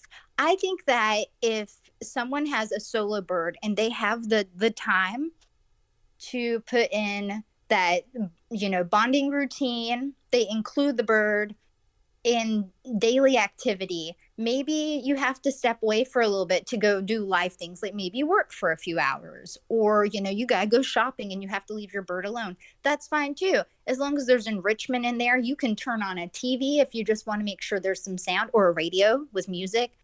There's plenty of ways to keep a solo bird very enriched and entertained. I feel like every situation is different. So if someone is like, I think I only have the capacity to care for one bird, and that, I live in a small space, and and if the bird has no. And you work from home. Oh, Yeah, that is from home something helps. about me is I work from home, and when I'm up and I start working, Chicken is at my desk with me, and she doesn't go in her cage until bedtime. Spoiled. So unless I have to go to the grocery store or something like that, I really don't leave that often. So she's basically Hermit. with me constantly. In Unless she's your sleeping. situation, Chicken is living her best life ever. And I see no problem. That is the farthest thing from abuse I would ever consider. Oh, thank Like, you. I feel like people just want to complain about everything, but it comes down to the individual situation and the individual bird. I have people come to me and ask, "Oh, well, my bird seems lonely." Okay, well, can you tell me what makes you think your bird is lonely? Well, they scream a lot, and I don't really have a lot of time to give them, so I keep them in their cage all the time. And I just think getting a friend for them would really help. Okay, well, what I say to people in those situations: never, ever, ever, ever get another bird unless you want another bird. Your bird doesn't need another bird. If you decide you want another bird, go ahead and get one. But also don't put it in the same cage with your current bird. All birds, I am such a stickler on this. My entire flock, even though it's large, everyone has their own cage. Because just like people, sometimes we just need our own individual space to just kind of chill and hang. Birds who get along, open up their cages, let them come out and mingle on their own accord. They don't need to always live together, because I believe, and there are going to be exceptions to this rule. You're going to encounter birds that are bonded that might do better in a cage together. And if that is the situation, I'm not here to judge that. And this isn't even, I'm not trying to single anyone out for putting birds together. I just think it's more ideal to give birds their own separate space if you do decide to have more than one bird. But people who want to get another bird because they think their bird is lonely, it's a 50-50 shot that your bird will even like the other bird. And they might end up squawking at each other even more because they don't like the other company. Or maybe they don't want to interact with the other bird, and it's in another cage, but the sound of the other bird is comforting. And maybe that kind of alleviates the issue of your bird's separation anxiety because it can't see you because it has someone else to see. So I feel like if somebody did have the capacity to take in another bird and they wanted to try that approach and not be a single bird household anymore, sure, go for it. Just be aware it might not work out the way you want.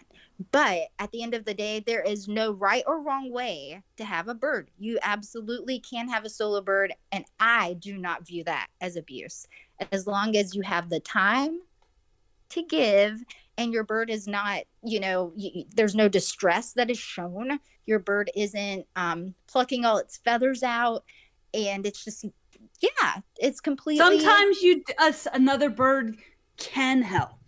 But yes, it's very circumstantial. Like, yes. Hilda loved her, she's the nastiest little thing, and she ended up, we had JJ for a while, and JJ and her started to slowly come together to where they were safe in the cage, but it took a long time. They would have flutter time outside together. And they would eventually kind of just be preening each other and loving on each other. So I feel like Hilda benefited from it, especially since she didn't want to bond with me. But right now, JJ unfortunately passed away from egg bite at the ER. And so right now, she's kind of a solo bird, even though she has other lovies around her. So I feel like she did mourn JJ, but the fact that she had other birds around her kind of brought her around a little bit. Yeah, I'm so sorry about JJ. JJ was a sweetness. I love that bird. Also, a question I have is for Chicken. Sarah, How is yeah. Chicken doing since I didn't know if we were using Sarah's name or not? Oh yeah, that's okay. Okay. How has I just call her Chicken. Oh. She How does. has Chicken been doing since Blue Boy did pass? She Aw. is now thriving. Now that Blue Boy is no longer. She did not have a great Nemesis. relationship with Blue Boy because he would be very food territorial with her and would try to take her food. And then whenever she would receive scritches, he would stop that from happening. He would come over and like nip at her. Oh, So I feel like it has actually benefited her, as weird and grim as that sounds. So I want to use this example then, because I almost felt like that is what you were going to say. I know that we had a consult back in the day Yes. regarding some of this Blue Boy food aggression and such. So in this particular case, see, a solo bird is a wonderful thing. Yeah. And weirdly, Situational. she's like, I think she thinks she's a person. And so I think if we introduced a bird, she would be like, what is that? What is that thing? I think you could be onto something, but mostly because you spend so much time with her. Yeah. And so she's just become accustomed to what you do. And yeah, like, yeah, what's a bird? I'm having a good time being a person. Yeah. But I think that you are a great example to show that having a solo bird is fine. And it does not in any way, there is no abuse in this situation. no abuse. Well, thank No you. abuse. No. This is an ideal situation. And poor chicken had to deal with The a menace. yes, with this little gremlin for so many years, which is fine, because she did tolerate it. But now, okay, wow, he's gone. But now she's like, okay, well, now we don't have to deal with any of this. And I don't have to like wonder if I can go get my food dish without being attacked. And so there's no problem with having a solo bird when you have a situation like that. Yeah, for sure. And it sounds like the trend I'm seeing overall here is that there's really not any black and white answers to being a good bird owner. And it always comes down to the context of the situation you're in. Absolutely. I Yeah. think a good way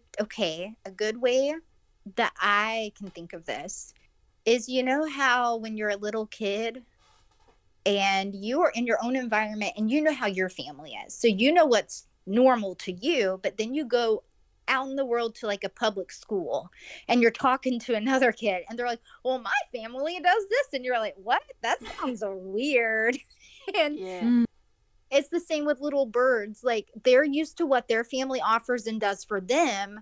But another bird in a different household might be used to something completely different, and they just would not vibe on the same kind of, things being offered in those different households. Mhm. So it definitely comes down to individual situations, and there is no black and white way to do it. And a lot of it, honestly, is trial and error. And experiment and try this, try that. It's Respond like, to the bird. of all things, yeah. Observe the burb. And then Did we get through all the questions? there was one we hadn't mentioned that was taboo, which was the clipping. Do you want to say anything about that? Oh, yes. Oh. Let's discuss clipping. Okay. So, okay, when it comes to clipping, I am 100% pro-choice. I am pro-choice. My birds at home are not clipped. When I worked at the bird hospital, okay, this is a really good way of like explaining, like when you know better, do better, okay? When I worked at the bird hospital, I probably was not as I look back at some things that I used to do and I'm like, oh, that's cringe. Wow. Ugh. But Grouch was clipped always, because he went with me to work almost every day. I had a long commute and I wanted a buddy to go with me. Aw.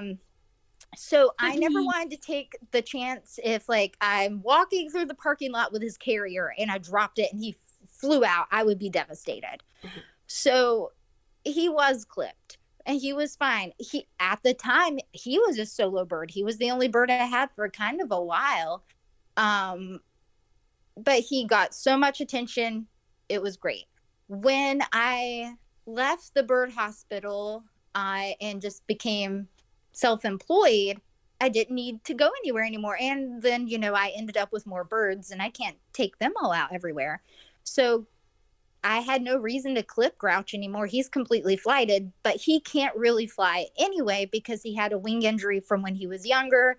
That was explained to me when I adopted him. So it's not like he flies around anyway. But since then, I haven't clipped any of my birds. All of them are flighted. I have some that love to fly around.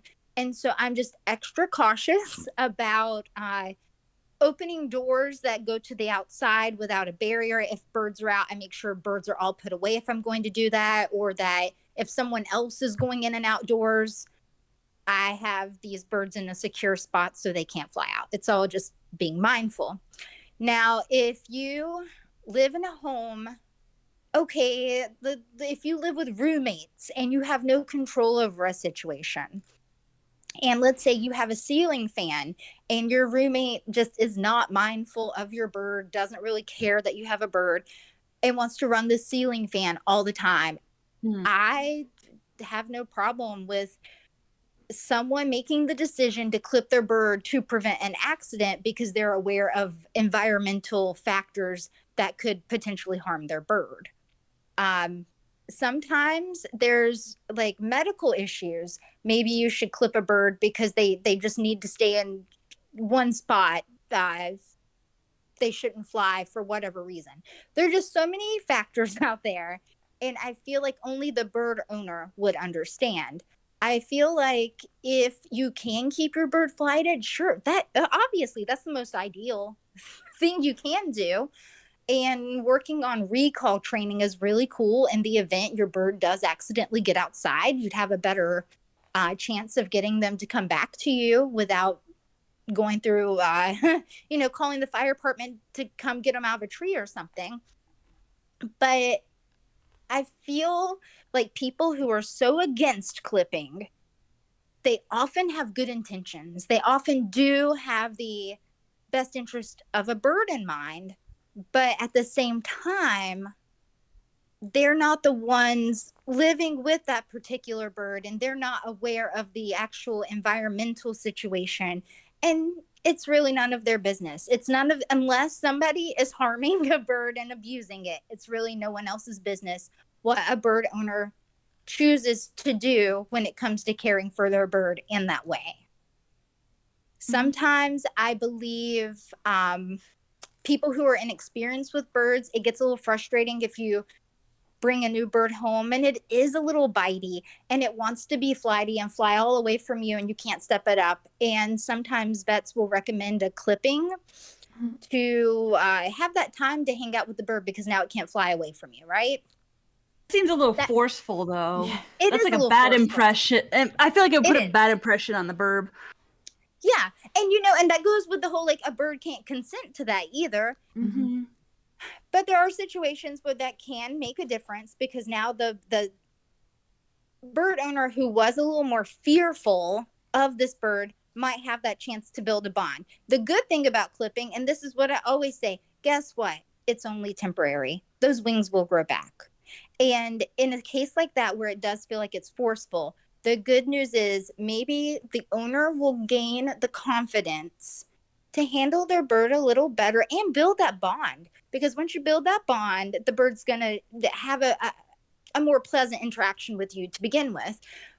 But now when the bird's wings grow back and it's flighted, maybe the person's more comfortable with the bird. And now I want to work on recall training and all this cool stuff.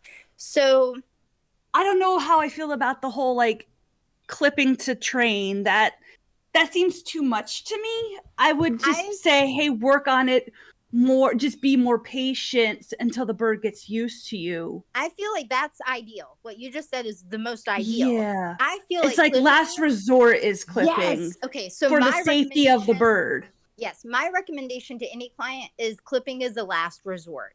It's an absolute okay, Yeah. because here's what I say. Let's say you've got a person who's just they love this bird, but they're so scared of it because something's changed in the environment. The bird's a little more aggressive. They're terrified. The bird flies at their face. Okay, so now we're faced with either this person finds a way that works for them to become comfortable with the bird again and figure out what trust was lost, what caused this bird to no longer trust this person and to behave this way. Okay, you have to figure all that stuff out, but now you have to start at square one at rebuilding that bond with the bird. Okay, well, let's say the bird being flighted is definitely like no progress is being made because this person is just too terrified, right? Okay, if clipping, which we know is temporary, is the option they go with, I would much rather the person choose to clip the bird to work with it rather than completely rehoming it and putting it through this unnecessary psychological damage that Rehoming would be worse, I think, if this is a good relationship with the bird and the person. But like you're saying, it should really be just the last resort. And even me saying that, I'm also going to say there are exceptional situations where maybe, depending on the environment or a medical issue, maybe the bird needs to be clipped at all times. And so to me, Miss Cockatiel used to, when she was flighted, she would just go into walls, and that is not safe. So I would clip her, and it sucks. She didn't seem very fazed by it, but I'm sure some birds are more fazed than others. But yeah, she was not very good. And also, like, if you end up in a household where people are going in and out a bunch and you run risk of the bird flying out the door, this is one of those situations that's beyond your control. And so thus you clip the bird's wings as a means to not have them escape, because other members of your family or your roommates will not be as observant and vigilant, because just some people aren't. Some people just don't care, as sucky as that is. So in that instance, to prevent that bird from launching out the door, clipping might be a better option than. And I would also like to add, let's just hypothetically say someone adopts, an older bird, like not super old, but maybe they're like 10 or 12. And it's a bird that has been flighted its entire life and it's used to flying, right? Yeah. In that situation, I would think long and hard before resorting to clipping, because now you've got a bird who's in a situation where it's being rehomed, things are changing, and to me, I wouldn't want to add more changes onto like this already. Like I would keep the bird flighted in that situation and just work as best as possible to build a connection, even if I couldn't handle the bird. But I feel like throwing too many changes at a bird at once can be so overwhelming and just cause so many psychological issues that like we would deal with if we had to be put in a situation that we were unfamiliar with. And I would think about how, okay, if this bird is just used to flying around and doing what it does, and now we've put it in a completely unfamiliar space, it doesn't know anything, and now you take away its ability to escape a situation, and that would just be depressing. And I think about all of these things because clipping absolutely can create psychological issues with certain birds. If they were used to flying, it's such a hard decision. I do stay true in my pro-choice stance when it comes to this, but I may not always agree with what reason someone chooses to clip. Like I probably would do things different than some people. But at the end of the day, as long as the bird is still being cared for in an ethical way, and there's no actual physical harm being done, and you can tell everything is going good otherwise, I'm like, okay, there's nothing to be overly concerned with here. But I do think that having such an anti-clipping stance can do more harm than good. I don't like when people use the example, well, birds fly in the wild. It's like taking away their arms. It's not like taking away their arms. And birds in captivity are going to behave completely different than birds in the wild. And you can see birds on social media, like people who free fly their birds, like macaws particularly. I follow a lot of people who free fly macaws. Okay. And then I've seen people say something about, well, they feed that bird a lot of seed. Well, what you don't know is if you have a macaw who does free fly a lot and they still have a balanced diet with fresh food, they can actually afford to eat a little more seed because they're burning off that They're fat burning it, during yeah. their flight. But if you've got a bird at home that just sits on a perch all day and you only feed them seed, they're going to become overweight because they're not doing the same exercise. And so being flighted is also a good form of exercise, because if you allow your birds to fly around the house, they are staying kind of fit, The exception of But Amazons, because they kind of are perch potatoes. I was actually going to say that doesn't even matter. I have green cheeks that are perch Yeah. potatoes. Yeah.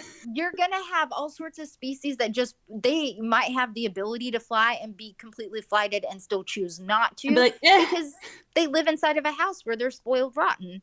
So it's all a different situation. But when it comes to clipping, I try to stay open-minded and understand that there are different reasons that I do feel are very valid to clip.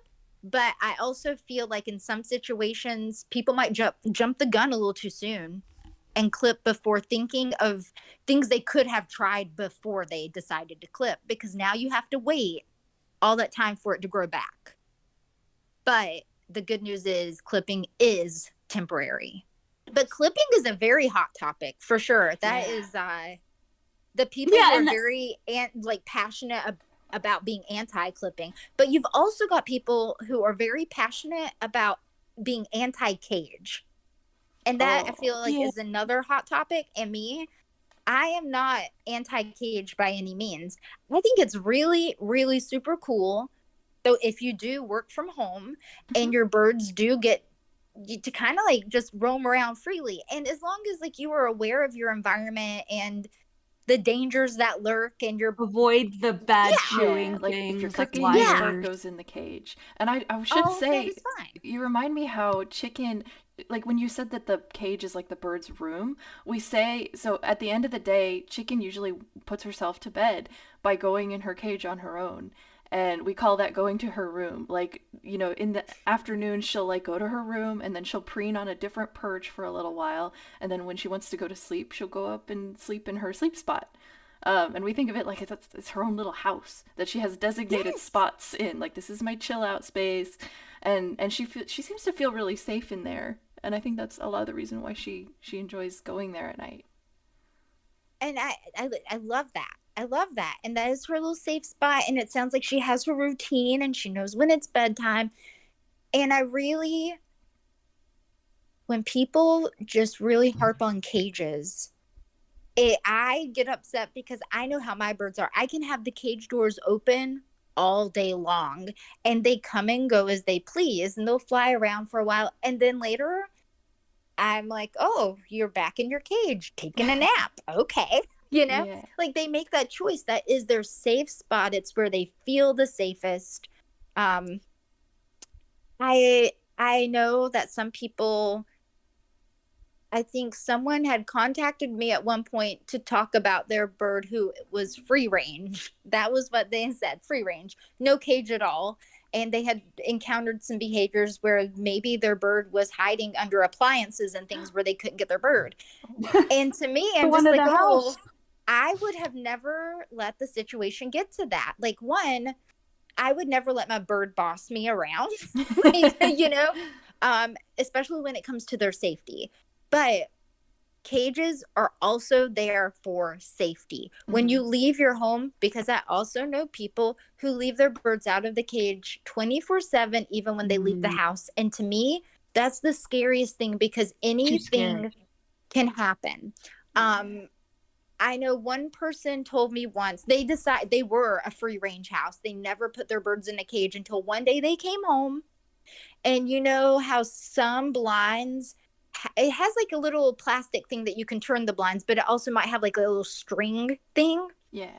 And they came home and the bird was like tangled in the string and it got caught around its neck and it did not make it. Oh. Because it had played in that string so hard and got stuck and no one was there to like help it out. Oh no. And so to me, when you decide to leave your birds in your home without putting them in a safe place, you are leaving them at risk to so many dangers that you might not even think about because sometimes they can get themselves into quite a pickle. And Yeah, I even don't worry agree with. about that with toys sometimes.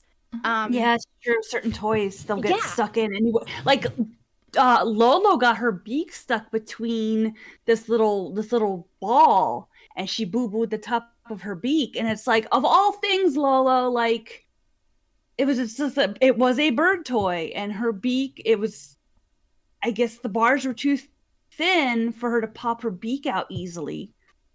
And that can happen. And bells, a lot of people the flappers, they'll eat the flappers. and they'll get caught up in that little hole up under the beak. And there's just so many dangerous things. I'm even realizing like the whole point of me starting my own bird toy business was when I worked at the bird hospital. I saw so many birds come in injured from toys they would buy at Petco or PetSmart. And to me, it's so irresponsible that there are toys out there that are super dangerous, but they're still out there in just regular commercial box stores. I really hate that. So I think that anyone who purchases toys from me is very aware of the time, effort, and love I put into each individual toy because I check, like I use mostly paper string for my base. And I check for tiny holes where maybe a toenail could get caught, or I make sure that I make like to hang the toy is not going to be large enough for a bird to put their head through because if I were ever the cause of someone's bird to be injured, I don't think I could live with myself. And I would never sell toys that I would not give to my own birds. And even my toys, is as much thought I put into them for safety. There is no such thing as a 100% safe bird toy because each bird plays individually, and it is the responsibility of the owner to know how their bird plays with toys, to know what needs to be like, oh, this toy should only be played with when I'm here at home to supervise, or this toy's fine. You know, there are some birds out there who have bells who have had no issue for years upon years, whereas some birds just don't give them a bell. They're going to get themselves into some trouble. It's so important to be able to observe your bird and know like what kind of things they get themselves into. But keeping a cage, there's nothing wrong with keeping a bird in a cage. Just make it cozy for them.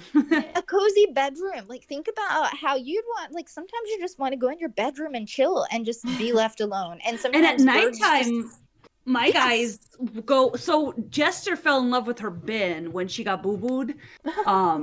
She needed like her hospital cage so she wouldn't fly all over the place. Was this like it's pretty big bin with like a screen top. And that's her sleepy cage at night. Whenever it's nighttime, she wants to go into her sleepy cage. Pico, oh my gosh, she has this like little transport cage. That's her sleepy cage. But like during the day, they'll go into various places, including, unfortunately, the underwear drawer, which I try to rig it so she doesn't, but she finds ways. But that is like in the wild, they go to they make little nests in tree cavities. So having their room being like such as a cage is no different than them having like, oh, I'm going into the tree cavity for chill time. Now if you leave them in there all the time, and they want to be flighted and having a good time, then that's kind of sucky. Hilda, I offered Hilda a bigger cage, and she's like, nope, I want this one. The door's open like 90% of the time. I don't leave that much. But anyways, she will stand in the doorway and be like, this is my house.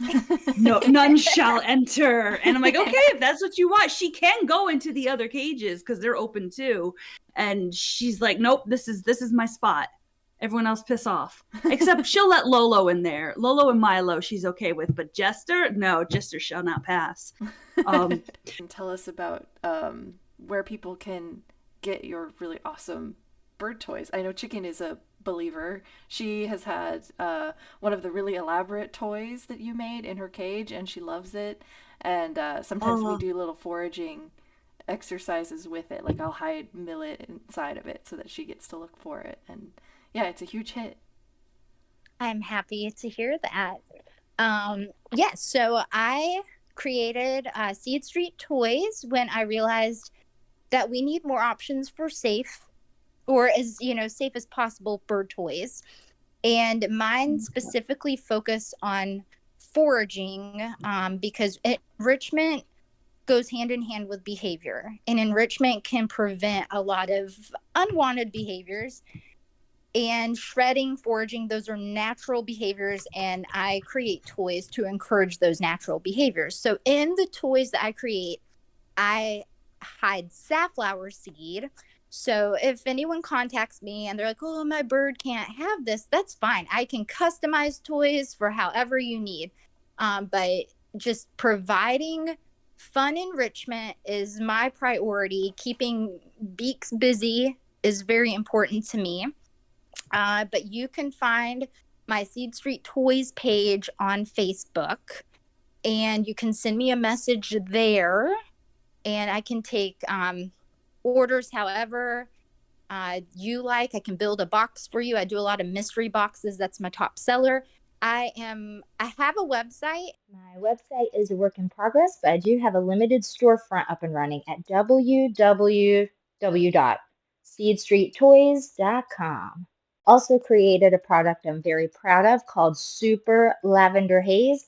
It's a 3-in-1 anti-anxiety blend of organic dried herbs, dried flowers, hemp seed, and it can be brewed as a tea. It can be used as a dry foraging blend, or it can be used to sprinkle on top of your bird's fresh food for variety.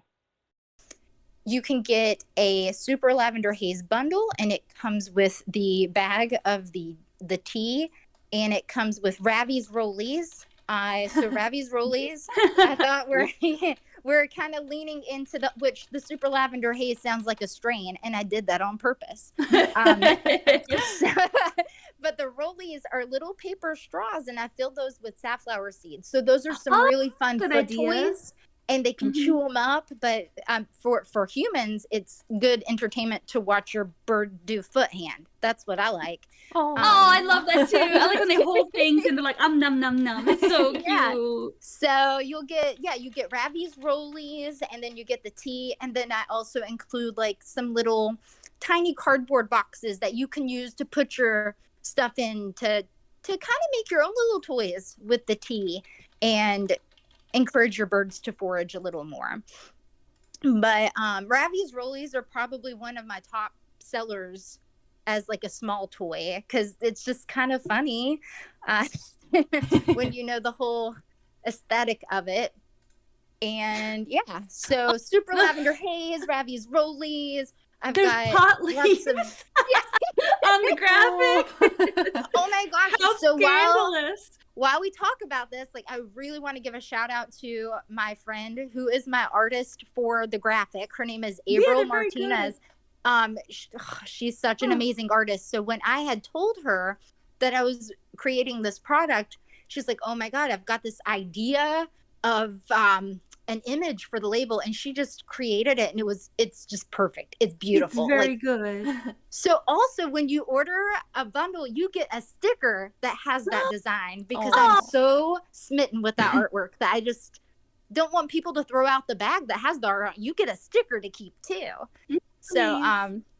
yeah, April Martinez, that's my girl. She's great. She is an amazing artist. Yeah, but that Super Lavender Haze is a product that I created that I'm super, super proud of. And everyone who has bought this has given me the best feedback. I've got repeat customers for that product, and it just makes me really happy that I can provide this easy foraging idea for bird owners, so they don't have to go out and buy all the ingredients themselves and take all the time. So it's just convenient. Order it, you got it. That's that. But toys, I make toys. I can make custom toys. I have a small menu on my Facebook page. But basically, making bird toys is my passion. And in addition to running Seed Street Toys and making toys, I also offer behavior consults for companion parrot owners, and I do that via video chat or telephone, so that way it doesn't matter where you're located. If you need help, you can contact me, and people can message me through the Seed Street Toys page or my personal Instagram, or anywhere you see me online. You can send me a message to get my rates for consults, and I'm always happy to help. That's Aw. wonderful. We love what you're doing. It's so Thank good you. for I love birds. what you guys are doing too. Oh, thank you. Teamwork.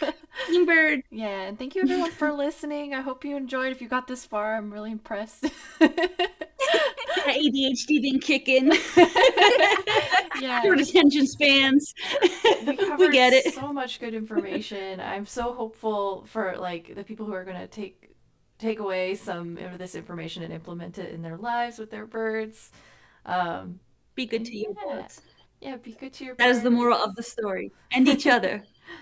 Amen. Thank you guys so much for inviting me to be a guest on the show. This is so exciting for me, and I have enjoyed chatting with both of you so much. It's so fun to chat with other bird nerds. I We couldn't get it. agree That's the more. thing. Yeah, what a treat to have you on. Thank you so much again. Yes. You're so very welcome. Thank you for including me. Yay! Our pleasure. All right, I guess we'll wrap Awesome. it up. So thank you everyone for listening again. Bye bye. Thank you. Bye.